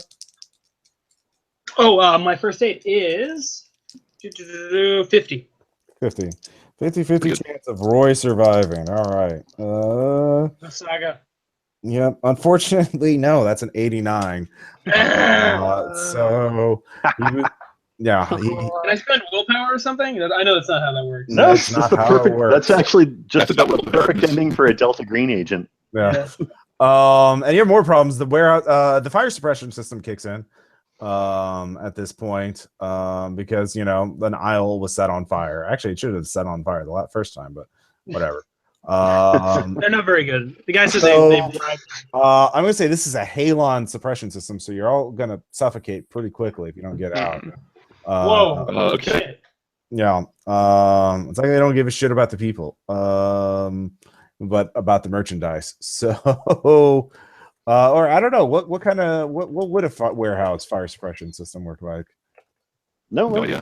Halon would probably be what they'd choose. Is Alright, Halon still used though? Because it fucks up the ozone layer right now. Let's see here.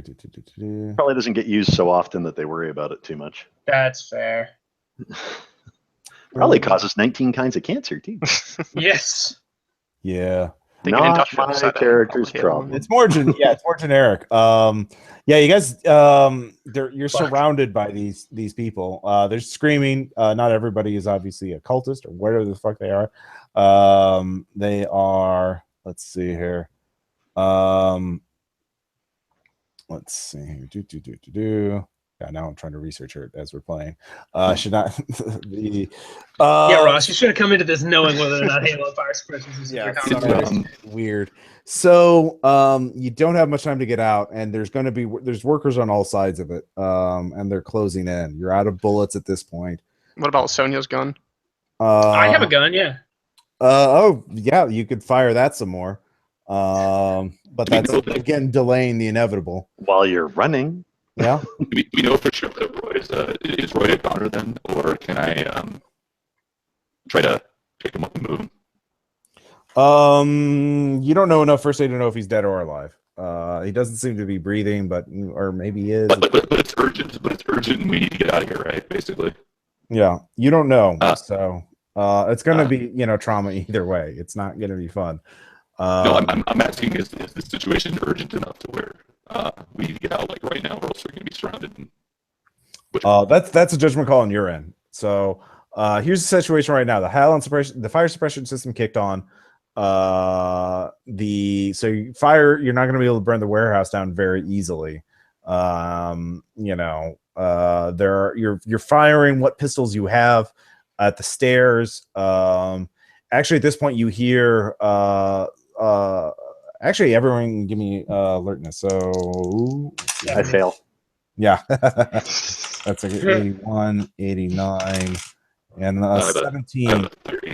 30. You actually hear someone's on the roof of the building. They can jump over from the catwalk or climb up from the catwalk onto the ceiling. And there's sort of a drop panel in. So it looks like someone's trying to sneak in. Well, we can also escape that way. Yeah, probably get to the roof. Yeah. So, Sean, you're getting more static again. Okay, I'll be right back. Yeah. So, let's see here. Thomas, you're out. Yeah. Basically, are you going to try and go through the roof? Yeah, I'm gonna try and go through the roof. All right. So Let me go first. I have a fire axe and Sorry a about gun. the static, guys. yeah, it's technology. It's fun. Or it's not. So Bianca, you're going first. Yeah. All right. So athletics. All right. So you meant and your athletics is 60. Yeah, my strength is 65 and my dex is 85. I Okay. can use it as So you climb up pretty easily. There is a cultist, or there's a worker waiting for you up there. He was about to get in there, so he's going to stab you as you climb up. yeah, but I'm expecting him to. Do I get a bonus? Let's see here. He got a 58 versus your 56. So I'm going to say he does, but so he fails. His melee is 40. So he tries to stab at you, but misses. So you manage to climb up. I'm gonna stab him with the axe, or axe him with the axe, I guess. Okay. He yells up here. So he has a box knife as well. And so you're just circling each other. So down in the thing, there's Elliot and Thomas. Elliot, what are you doing? Are you going to jump up next? Yeah. Let's see. How large is Roy? He wasn't a super tall big guy. Strength 10 content. Yeah. So he's pretty like he's older, right? So he's actually dropped a bit of weight since he was active. Yeah. Okay, I'm gonna pick him up and try to get him. I'm gonna try to climb with him. Okay, what's your athletics? Athletics is 50, strength is 14. All right, you get a 5, so you actually do manage to do that. Pretty beefy. But Thomas, basically, it takes him longer, so you run out of bullets. They're charging you. And the ceiling is clogged up. Like I mean, like the little the exit from there. So you can jump through a window, or you can. Yeah, we're gonna jump through a window. All right, what's your athletics? 30. 30. Oh, you got a 2. Yes. So you take let's see here, 2 points of damage from jumping through a window and landing on the catwalk. Yeah, you're not having a good day. What's your alertness? 40. And you know which way is the exit. So what are you going to do? Are you just going to run towards the exit, or are you going to what are you trying to do? You're on the catwalk. So they're on the roof of the getting. Yeah, the roof your of other the two thing. agents are yes. 3 agents, because Roy's been brought up there too. The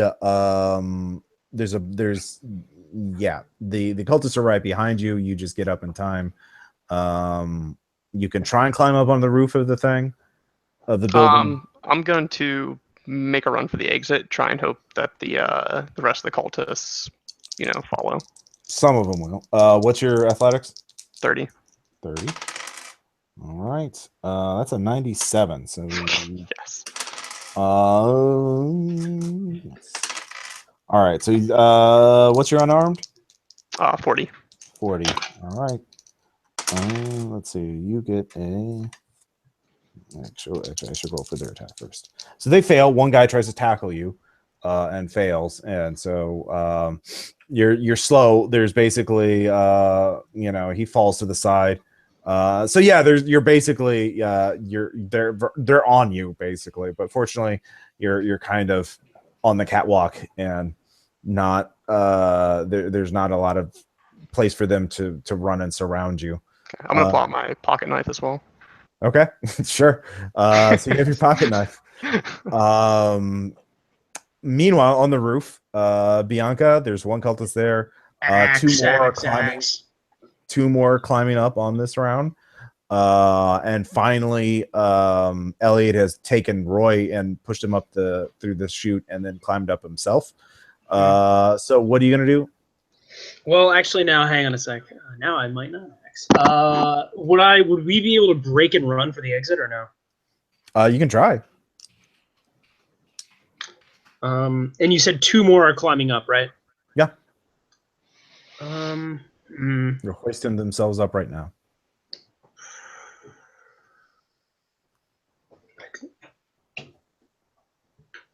One sec, hang on. Okay. Let's see here. So I'm gonna axe this guy and I'm gonna yell to the other 2 to run. Okay. Let's see here. You get a 7. And he got a 66, which is a critical failure.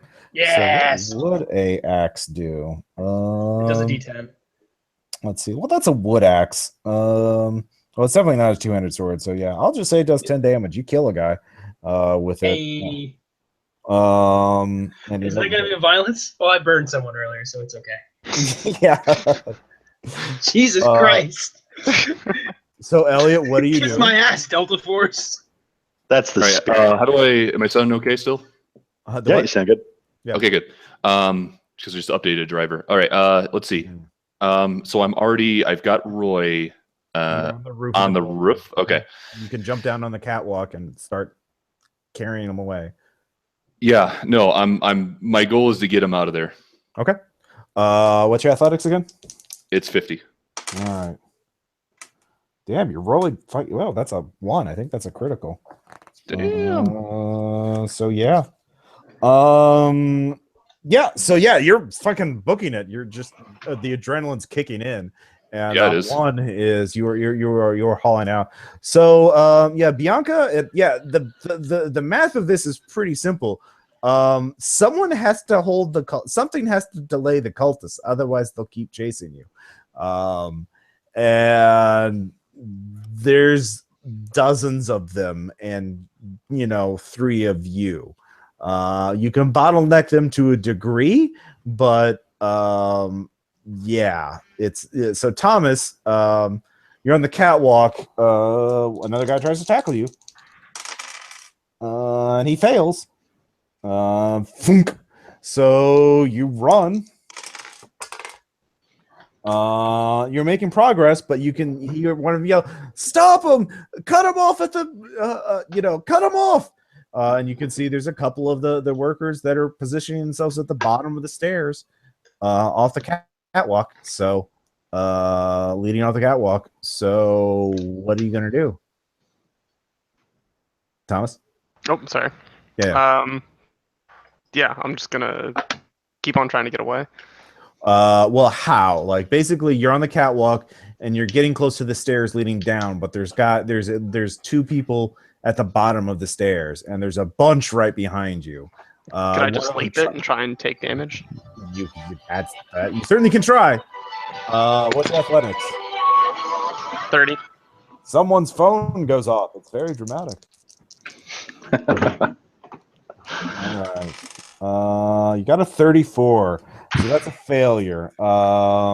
So you basically land hard, and take 1 point of damage.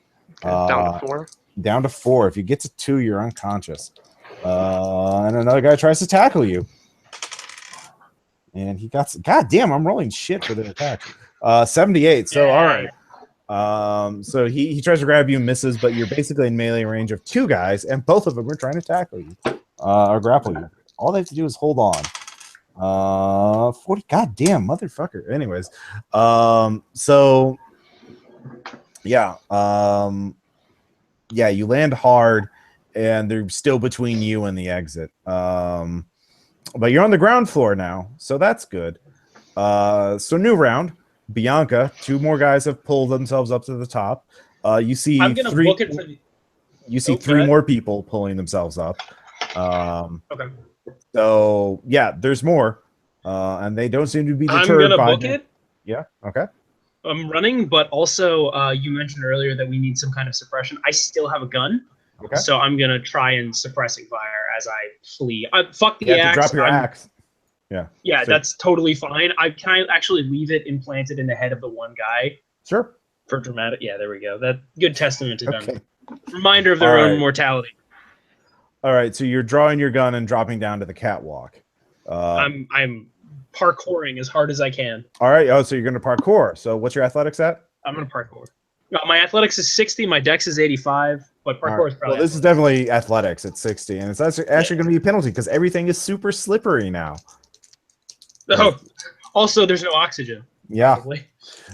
Yeah, oxygen is disappearing. It's not, yeah, you don't have much time. And you rolled a 90, so it wouldn't have mattered even if you would. So yeah, you're going to hard as well. That's some so good that's parkour. 2 points of damage, and you drop your gun. Shit. So you, I'll say you can decide whether you want to be on the catwalk or on the ground, under the catwalk. I say ground. All right, you take an additional point of damage. So that's 3 total. I'm at so 9. All right. Yeah, you're unarmed, and the cultists see you. One of them picks up the fire axe and throws it at you. Jesus. What the fuck is this? Assassin's Creed? People are fucking crazy. Yeah, goddamn. They are in no mood to fuck around. I guess. Jesus. Got a They're top kind of- spin on that? They're what you might call extreme. 97, it misses, lands somewhere in the dark. You don't see it. So yeah, what's your alertness? 70. All right, you still know which way is which. You didn't get disoriented by falling down. So good job. Elliot, yeah, it looks like the other two are Also, side note, last question. I am a firefighter. Like, would the cops have been alerted? Do people know? Like, is help coming? Do we know?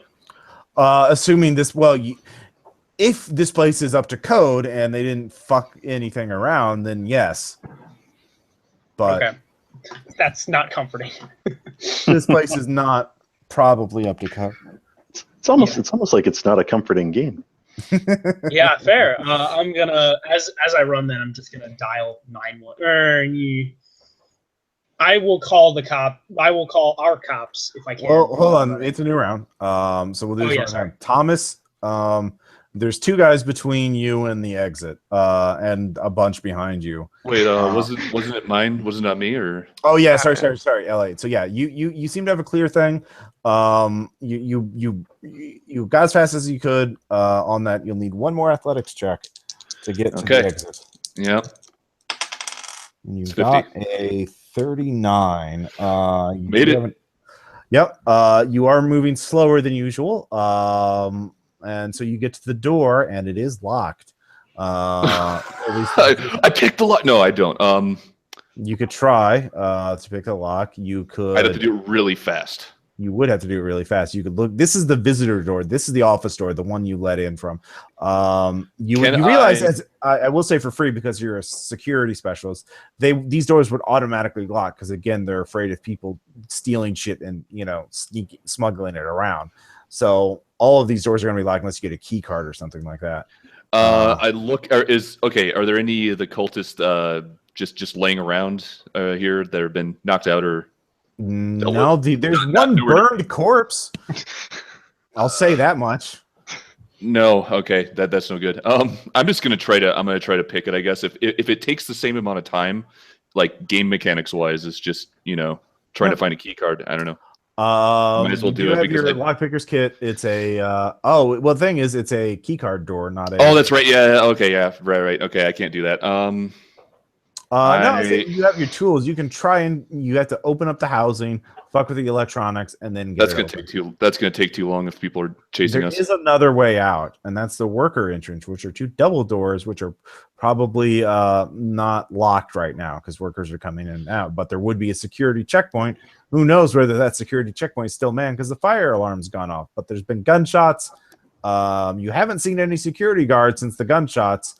So Anyways, what do you do? Well, actually, I'll say that's all you can do at this point because, you just got to the door and realized what was going on. So. Sure. Well, just as a last thing, I'm just going to look behind me. Are there how far ahead am I of the next nearest cultist wielding a knife that's going to try to kill me? You don't see any cultists who are meeting. What's your alertness? Only 30. You're fine. Okay, thanks. Thomas. There's two between you and the door that you used to get in, the office door. What are you going to do? Well, they're going to try and both tackle you. You can try and fight back against one of them, or you can try and dodge both of them, essentially. Would Elliot see me as well if I'm within sight of the door and there's two cultists? There's shelving and stuff like that. I mean, you don't. Okay. You know where it is. You don't have an exact line of sight on it yet because there's shelves between you and it. Is there? And the shelves are open. There's boxes and stuff like that. The thing is, there's also the fire suppression systems fucking up visibility, and there's two guys in front of you weaving around. Can I dodge down or run down like an alley, horizontally? Yeah. Okay, yeah, you can do that. All right, so that's just one dodge check. Let's see here. So this is their first attack missed, and then the second attack. See if it even hits. Fucking no, I'm rolling like shit. So yeah, you get in a shell. You get it's only one can follow you at a time. So yeah, they're still chasing after you, but they're not really that adept. It's like they're fucking workers that were conscripted in cult, not trained to kill. Wait, also, aren't they all 70 plus? Yeah, it seems like that. They're really fucking spry and fearless. Almost as something weird has been done to them. So Thomas, you get within sight of the door. You see Elliot and Roy. You know, Elliot's holding Roy up, or and Elliot's just realizing the door is fucking locked. And so we'll come back to you. Gotcha. So Bianca. Should have grabbed a key card when we had the chance. Oh shit! I suppose it'd be a full round action to grab my gun. Bianca. Yeah, full round action to grab my gun. You dropped your gun. Remember? I know. Yeah, I was. Oh, I dropped it, and it's not something I can reach. You were pulling it as you were parkouring, and so when you fell, it fell out of your hand. Oh, so it's gonzo. Got it. You could, if you make an alertness check, you can see it. So what's your alertness? 70. Yeah, you see where it it's right near a shelf, so you can run and grab it. It's not on my way though, is it? It's not on your way. No, we need that. We don't have any suppression. We don't have any means of slowing them down. So I'm gonna grab the gun and then I'm gonna run as fast as I fucking can the hell out of here. Okay. You hear a yell out of you. You just hear this, ah! And you look up and you see a guy just jumping off the catwalk to try and slam into you. Motherfucker. Is he like fear of death? Is he like 85 or something? He's old. He doesn't give a shit. They're gonna be reborn, man. Yeah, they're gonna be reborn. And he fails. And you just hear this sickening crunch. Yeah, that's what's gonna happen. Yeah. Cocooned by H.P. Lovecraft. And no, that's the Kool-Aid Man by H.P. Lovecraft is what that was. So what's your SAN? My SAN is 39 now. It was 50. It was 40. Well, you rolled a 45, so that's a fail.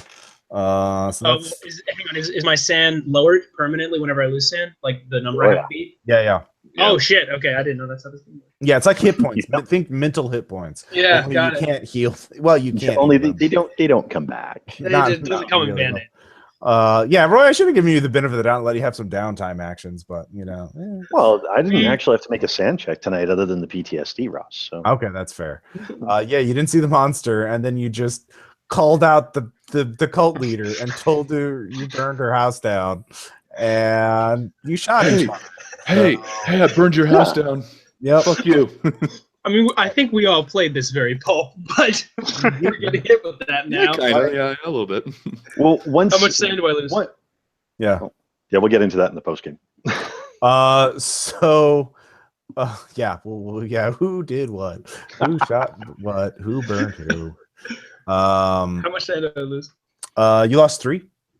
Okay, that's not so bad. Yeah, tell me when if you hit a breaking point. Oh, I actually hit my breaking point when I saw the monster. Okay, that's fair. Yeah. So I should be good for a little while. Yeah, pyromania. Yeah, you're definitely he's leaning right into it. Yeah. Yeah. You want to burn everything. So let's see here. So you are grabbing the gun. The person failed his attack roll though, and died. And that was your action. So that's everyone's action for this round. So new round. Elliot, what are you gonna do? Okay. I believe my only option is to drop down, try to drop down into and try to get out the worker entrance. Okay. Well, it's not down. It's just to the side. Like you just have to walk over it. Okay. Yeah. Then that's what I'm doing. I'm just gonna haul Roy out there. Just all right. Athletics to carry him because Yep. You're rolling well on those. You get 6. Good. So you go there. You see you do see there's metal detectors. You go right through them. They beep. Don't care. Yep. You do see there is a wide-eyed security guard behind the sort of little glass, security station.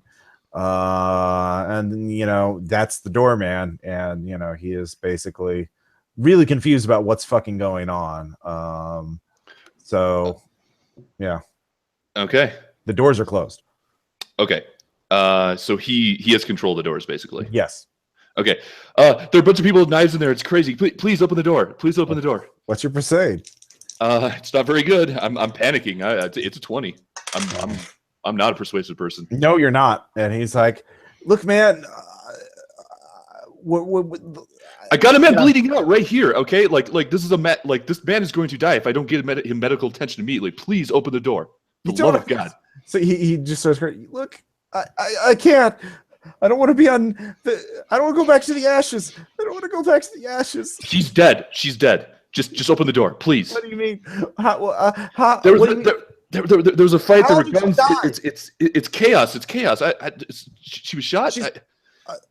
She's not dead then. Wait, what? Anyways, yes, she is. No. Oh God damn it! Open the door, Jesus. Thomas, what are you doing? So does there happen to be any walkie-talkies like that the workers may have dropped, and when they went into their like cultist rage, you know, they might have had cultist rage? Okay. Yeah, there's a walkie-talkie on the ground up ahead, sort of in the middle of the, you know. So I'm gonna scoop that up and start heading back towards the visitor door and walkie-talkie to the front desk lady to open the door. Okay. All right. Do you have an SIGINT? Oh my God, I do. No. It's turned to the. You push the button and you yell at her. You don't know how to work. You don't know how to work a radio like this. You don't know things like channels. What are those? Channels? No. You don't know what channel she's on. So they're chasing after you. One of them's going to try and tackle you. Let's see here. Sooner or later I will succeed, but not this round. Fucking Thomas, run. There's just, I can't believe there's been like 4 or 5 attacks now, and like fucking 40% chance. One of them statistically, but no. All right, it's fine. So finally, Bianca, you scooped up the pistol, and there are workers climbing down from the catwalks. Workers, yeah, they're not. No one else is jumping after that guy. Ate it. But they're climbing down, so you have a round lead ahead of them. What are you gonna do, Bianca? Sorry, I didn't realize you were talking to me for some strange reason. No. So I'm gonna fucking book it again. Okay. I'm going to run towards the. Well, I don't actually know where anything is, so I guess I'm just gonna run towards the nearest exit I know about. Which the only one you know is the one you came from, the office door. So you made it 86 though, so you're really slow, or you can take damage. What do you want? I want damage. All right. You spill. You also. It's slippery. Weird. And you take a point of damage as you fall and hit yourself. Hit your knee, and you're like, "Oh fuck!" But you get back up, scrabble back up. And continue on. All right, so the horde of cultists is coming. They're just making their way down. So there's several dozen of them, and they're all converging on it. Your basic, yeah. So new round, Elliot. What are you gonna do? You can keep talking to the guy. What do you mean she's not dead? Fire's the only thing that makes it permanent. How do you know this? What? Okay, seriously. I didn't want to. She just. I saw what she from dust to dust. Don't you get it? From dust to dust. He just is weeping. Oh God. Okay, listen. You're gonna die too if you don't open the door. We need to get out of here. Both of us need to get out of here. She's not a problem right now, but this is. Oh my God! You rolled a 16. You made it. So he pushes the button to open the doors. Okay, okay, the door's open. I'm like, come on, you need to go too. Come on. And then I run. I actually don't really wait for him, but I'm imploring him to get the fuck out of there. All right, so that's your round, big round. And let's see here. Thomas, what's your alertness? 40. Hey, you got a 34. Good job. There's someone on the catwalk up ahead holding something with his hands. Can I dive through one of the shelves to another lane? What's your dodge? 30. All right. You got a 5. Yeah, you can. So yeah, there's somebody up there with some kind of weapon, it looks like, and there's 2 guys chasing after you. Well, one of them can reach you because again, shelving. And he finally fucking did it. What's your 40. 40. Hey, you fought him off this round. You can do damage, or you can grapple him in exchange. What do you want to do? Ooh, how much damage would it be? It'd be like a D3. If you're unarmed. Ooh. Yeah, it's like D4 -1, and then if you have a strength modifier, that'll bump it up. Yeah. How do you know if you have that? It's in the agent handbook. Pretty early If your on. strength's not over 12, you definitely don't want it. No. Does I have my pocket knife? Does that add anything? Oh yeah, if you have your pocket knife, I guess you'd be using. What's your melee weapons instead? 30. 30. I still would have made it because you rolled a 24. So yeah, knife would be just a straight D4. So yeah. Okay, I'll do that. Yep, you stab him. Ow. I mean, he grunts. Sliding around in the halon. Yeah, basically. Yeah, you don't have a lot of time left. So yeah. Swan Lake on Halo. Yeah. So let's see here. Oh yeah, who has the keys to the car? Actually, Roy probably does. Or no, the driver does. Bianca. Bianca does. Yeah. So Bianca, you see the worker side door opening up, the double doors opening up.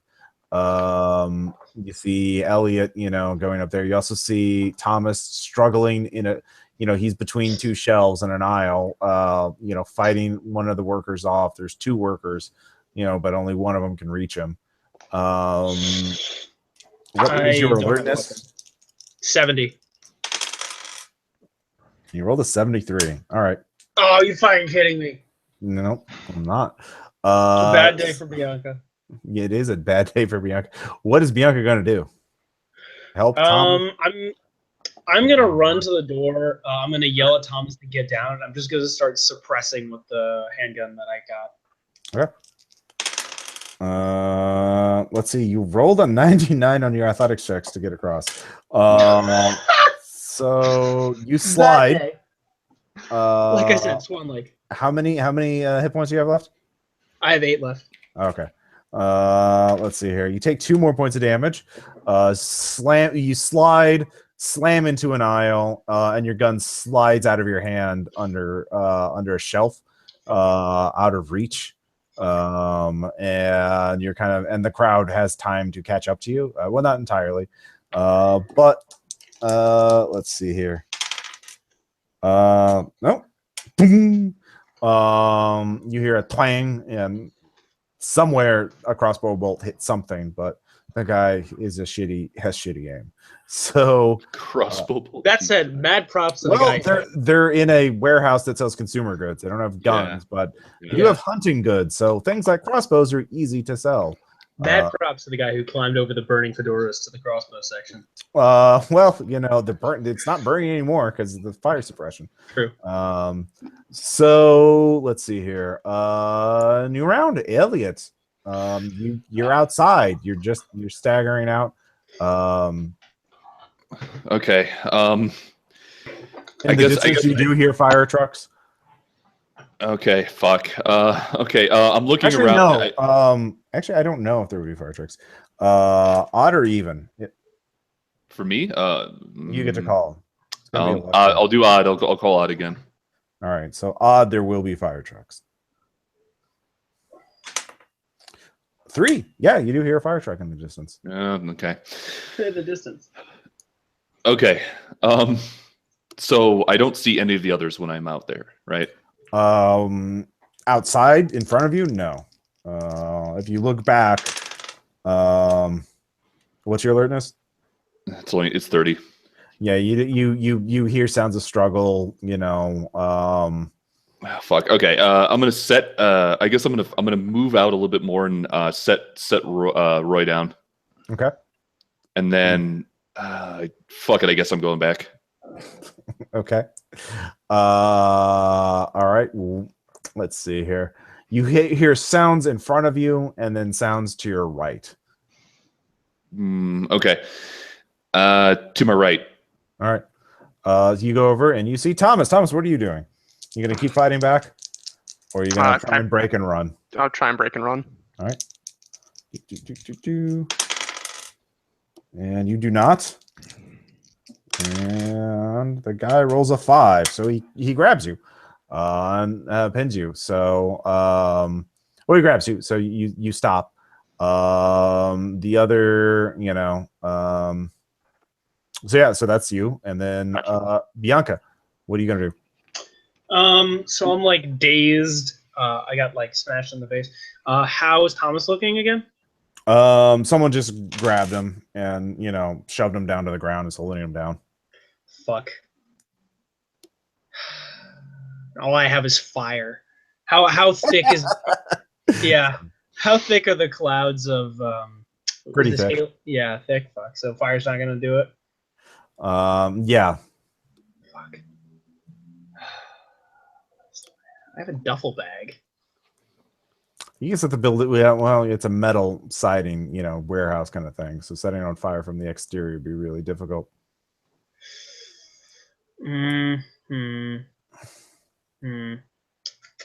Trying to think. Let me just take a second here.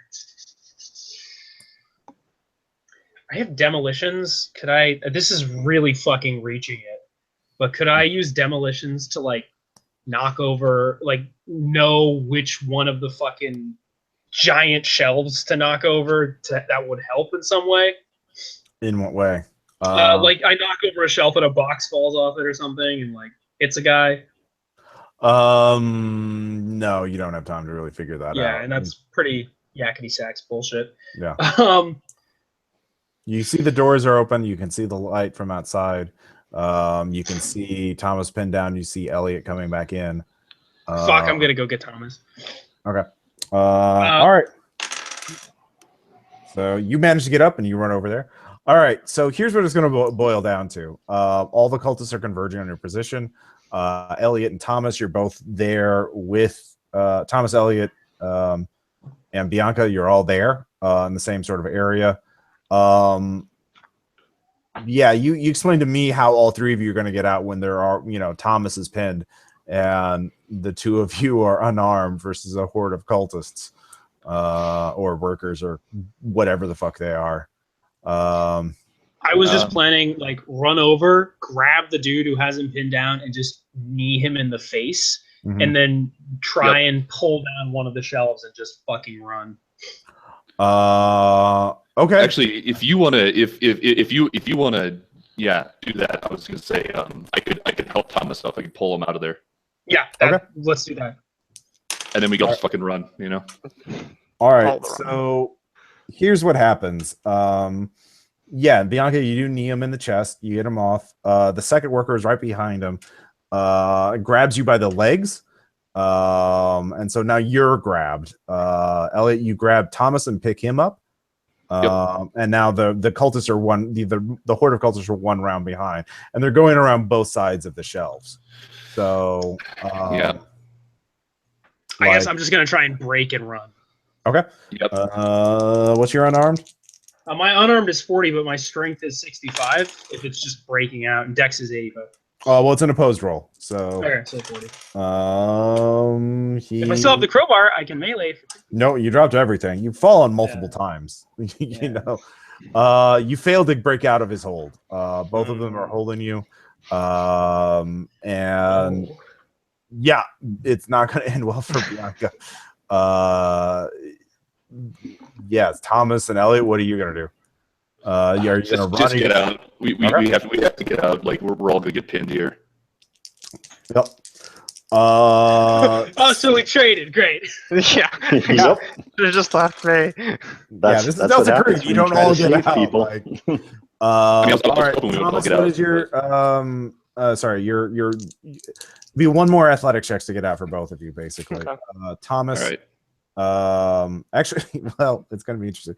Thomas, what is your athletics? 30. 30. All right. Sorry, I keep asking you. All right, you make it. Elliot? 50. All right, you rolled a 68, so that's a failure. Oh, shit. I guess I'm a bit winded from all the stuff I'm carrying, Roy.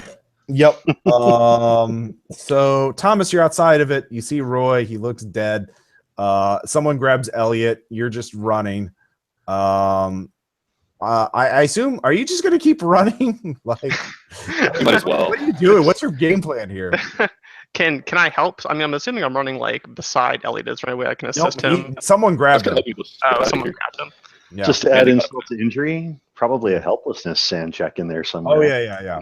There's going to be a big sand check for you. I was also going to ask, like, I still have the duffel bag full of like Bernie shit. Can I set that off like at close range, maybe for one last chance to get out? Yeah, you can try and set it off. Yeah, I'm gonna do that. If I die, great. If I get one last chance to run, great. You set it off. It turns out they're very combustible and they're right on top of you. So What, the old people? Yep.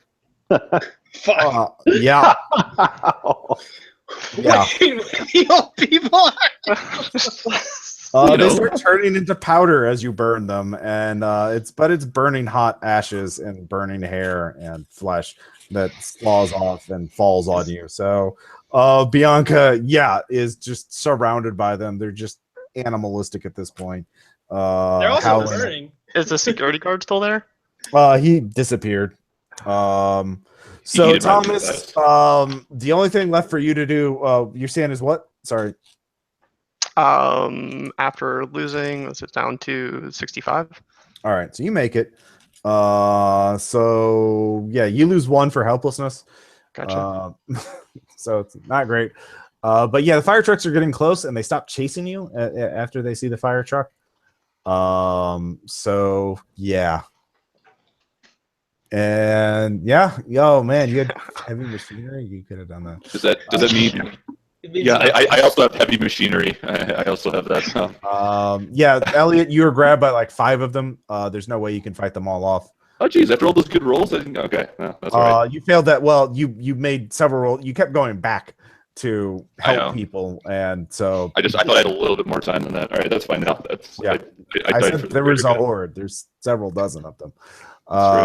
Yeah. True. So Thomas, I'm gonna check Roy. Is he just like completely gone? Yeah, he's dead. Yeah, I'm just booking. Yeah. So yeah, you managed to get away, Thomas. But Bianca, basically the fire department shows up, and another fire starts up, and actually multiple fires start up, and people just start running out of the building. Thomas, you just stay in the fire truck, I assume. But you see RVs just start pulling out. What happened to the fucking kill team?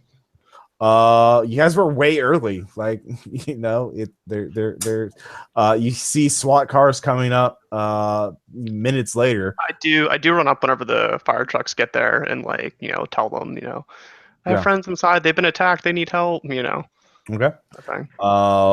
So yeah, you get a call from Jones and just say nothing or just get away. Run, Right. Then whenever they're not looking, whenever the firefighters are busy, I'll, creep out the truck and. You just run in the woods. You walk to the Sleep Easy Inn hotel. You find someone waiting to pick you up. And so they don't find out who you are. But there's multiple burned bodies in the warehouse, which is covered up as an industrial accident. And nobody finds out what happens exactly. And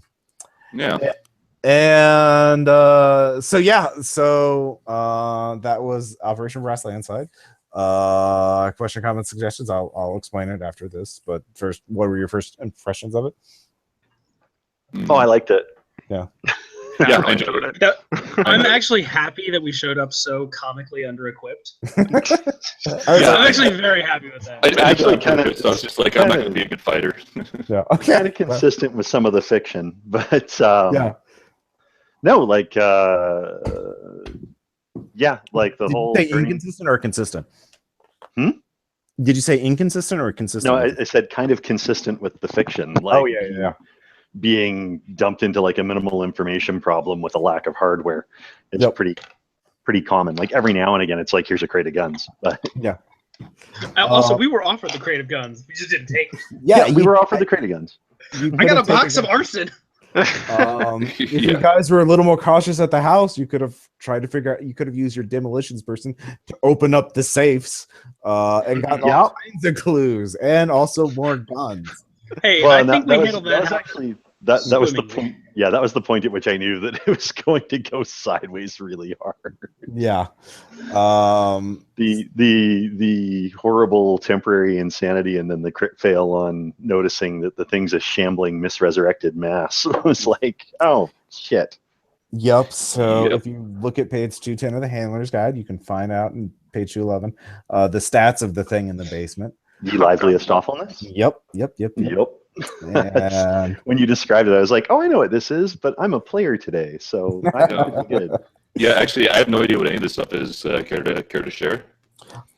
So yeah, this is the spell is basically resurrection. As basically taking the resurrection spell and sort of modifying a little bit.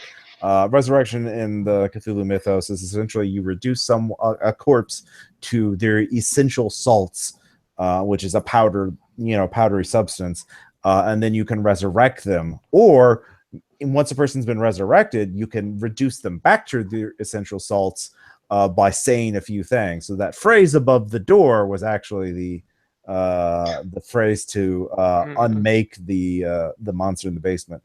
The mistake. Oh man, that would have been good if I figured that out. Wait, so the twist is that it's actually the '60s Batman movie, where the Joker turns the UN into salt. Yeah. Oh wow. Okay. Oh, man, I haven't seen that. No, this is the case of the story this comes from is the case of Charles Dexter Ward, which was turned into a movie, The Resurrected, which is an HBO movie, but it's out on DVD. It's actually a really good. It's one of the best Lovecraftian adaptations I think of all time. It's directed by Dan O'Bannon, and there's actually makeup horror thing of Ye Liveliest Awfulness.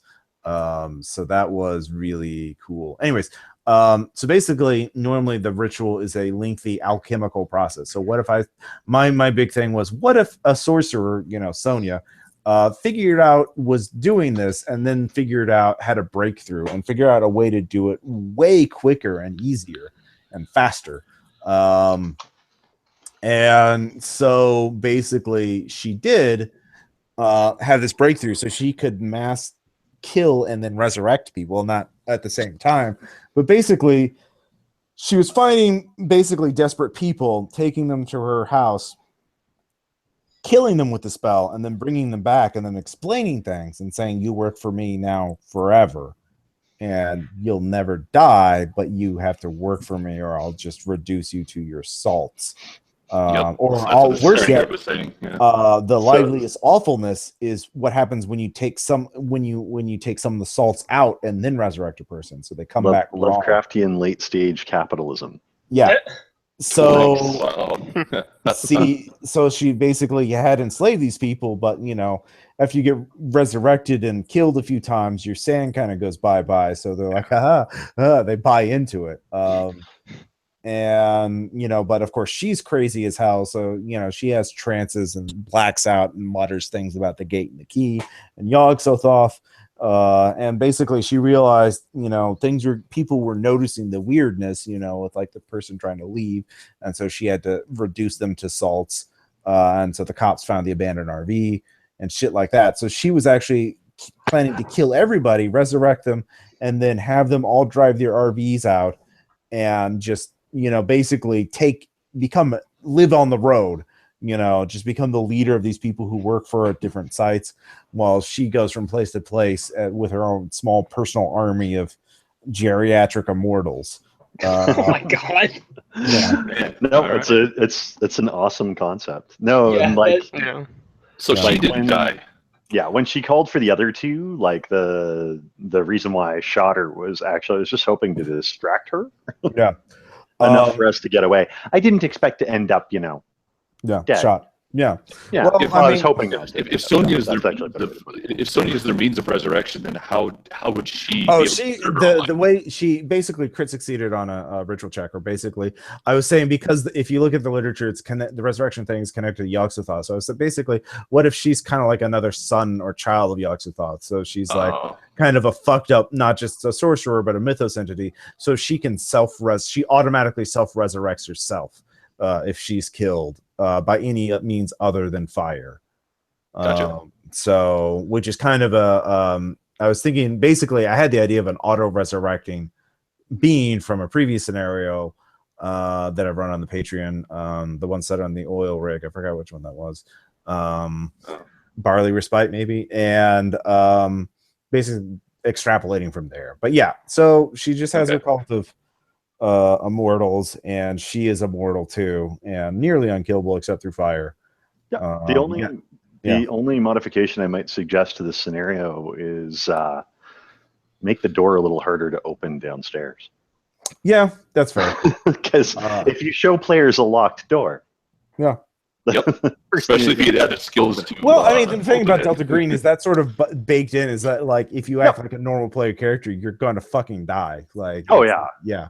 Well, and I guess the other side of that too is, like, we chose to go and check out her house. If we'd gone the route of going to Ace Logistics, then it would have gone more the intel gathering route, and even lacking weapons, we would have been able to get everything that we needed, get out, and just call the strike team in. Yeah, if you played it cooler, if you hadn't alerted her so quickly, you basically provoked her and in the center of her operation. So that's why only one of you made it out. You know, like, you could have just watched it, and you could have just, like, if you would just scoped the place out, saw all the RVs and back, and just snuck in there and slashed all their tires. Like, you know, you could have just done that. Like, there were smarter ways to get out. I even thought, I was like, we should have just grabbed her whenever she came out to talk to us at the visitor gate and just taken her hostage. And wasn't prepared for that. Like, she didn't realize. You do the unexpected, but if you challenge her in her basically place of power, quote unquote, like, it's not going to go well for her. So, because those people, they're workers, like, thing is, she's told them, if I'm not there constantly to help you, you'll fall apart. So, like, as far as they know, like, they need her to survive. I see. Yeah. They don't know that, you know, and who knows, maybe that's true. So they don't need her to sustain themselves. Good play, good villain. I like it. Yeah, a lot of fun. So I'll probably run this for the RPPR group now that I've done that. I'd really like to see how Kale. Yeah, I'd be interested to see. Kale would definitely be a lot more paranoid with that. He would be. So also, I think the burning down would go a lot better under Caleb. Yeah. If he gets to that, I mean, he might just so, but then, you know, put Caleb in Aaron, because then, so Caleb's neutralized by Aaron. Oh, that's true. We'll be like, hey, there was a monster in your basement. What's up with that? You know, and then, like, so that may not. We all have our moments. The bad guy. I think you're the bad guy. Yeah. That literally happened in a game that I played. We got to, like, the second last session, and my PC was expounding on how all this awful stuff had happened, and one of the other players was like, wait, you mean that guy's the bad guy? And the rest of the party all looked at her, and we were like, well, yeah, has been the whole time. Like, where were you? And to be fair, it was pretty good that I was kind of hoping that one of you fucked up enough checks that I could have had the liveliest awfulness grab one of you, because its attack method is like grapple someone and then eat them and then gain hit points back. And then if you hadn't managed to trap it and then set the house on fire, like, it would have been real hard to put down. I have no idea how Thomas is the one who survived when he was literally the one that was going to die in, like, every instance. Basically, well, I mean, just some you kept jumping into everyone kept jumping into the danger for the other people. So, like, like, I'll sacrifice, I'll jump in front of the bad guys to save Tom. I was like, okay, well, price for that, like. It's not. I actually thought I'd saved Roy, so I was feeling heroic, and I didn't know he was dead. I really like that you did that. I really like. No, I don't know how people work, man. I assume once I saw Bianca leave, that, you know, he was. Yeah, I was gonna grab him, but I figured that since I failed the first aid, she would know that he was dead better than anyone else. No. So Bianca might try to see if he can get a hold of Roy's corpse and bring it back. So, that could be fun. You've got the character sheet. I do have the character sheet. I laid it out in the grass for you. And if she promises Roy a way to find his way back into the Dreamlands, he'll go whole hog for her. Nice. So she's like, look, you know, you're done with those guys. They let you, you know, they forever left you behind, left you under supported. You know, I can get you to the other place, Gate and Key. Nope. I'll Yeah. just be like, okay, sure. That's Or probably what's DG, going to happen. probably. It's probably what's going to happen. Like, Sienna's probably going to change strategies after that. So, because now she knows that people. And it wouldn't be hard to drive Roy nuts at this point. Yeah. So, yeah, cool. Well, I'm glad everybody had fun. I had fun running this. Yeah, it was a good time. We'll talk to you guys next time. Yep. Thanks for running. That.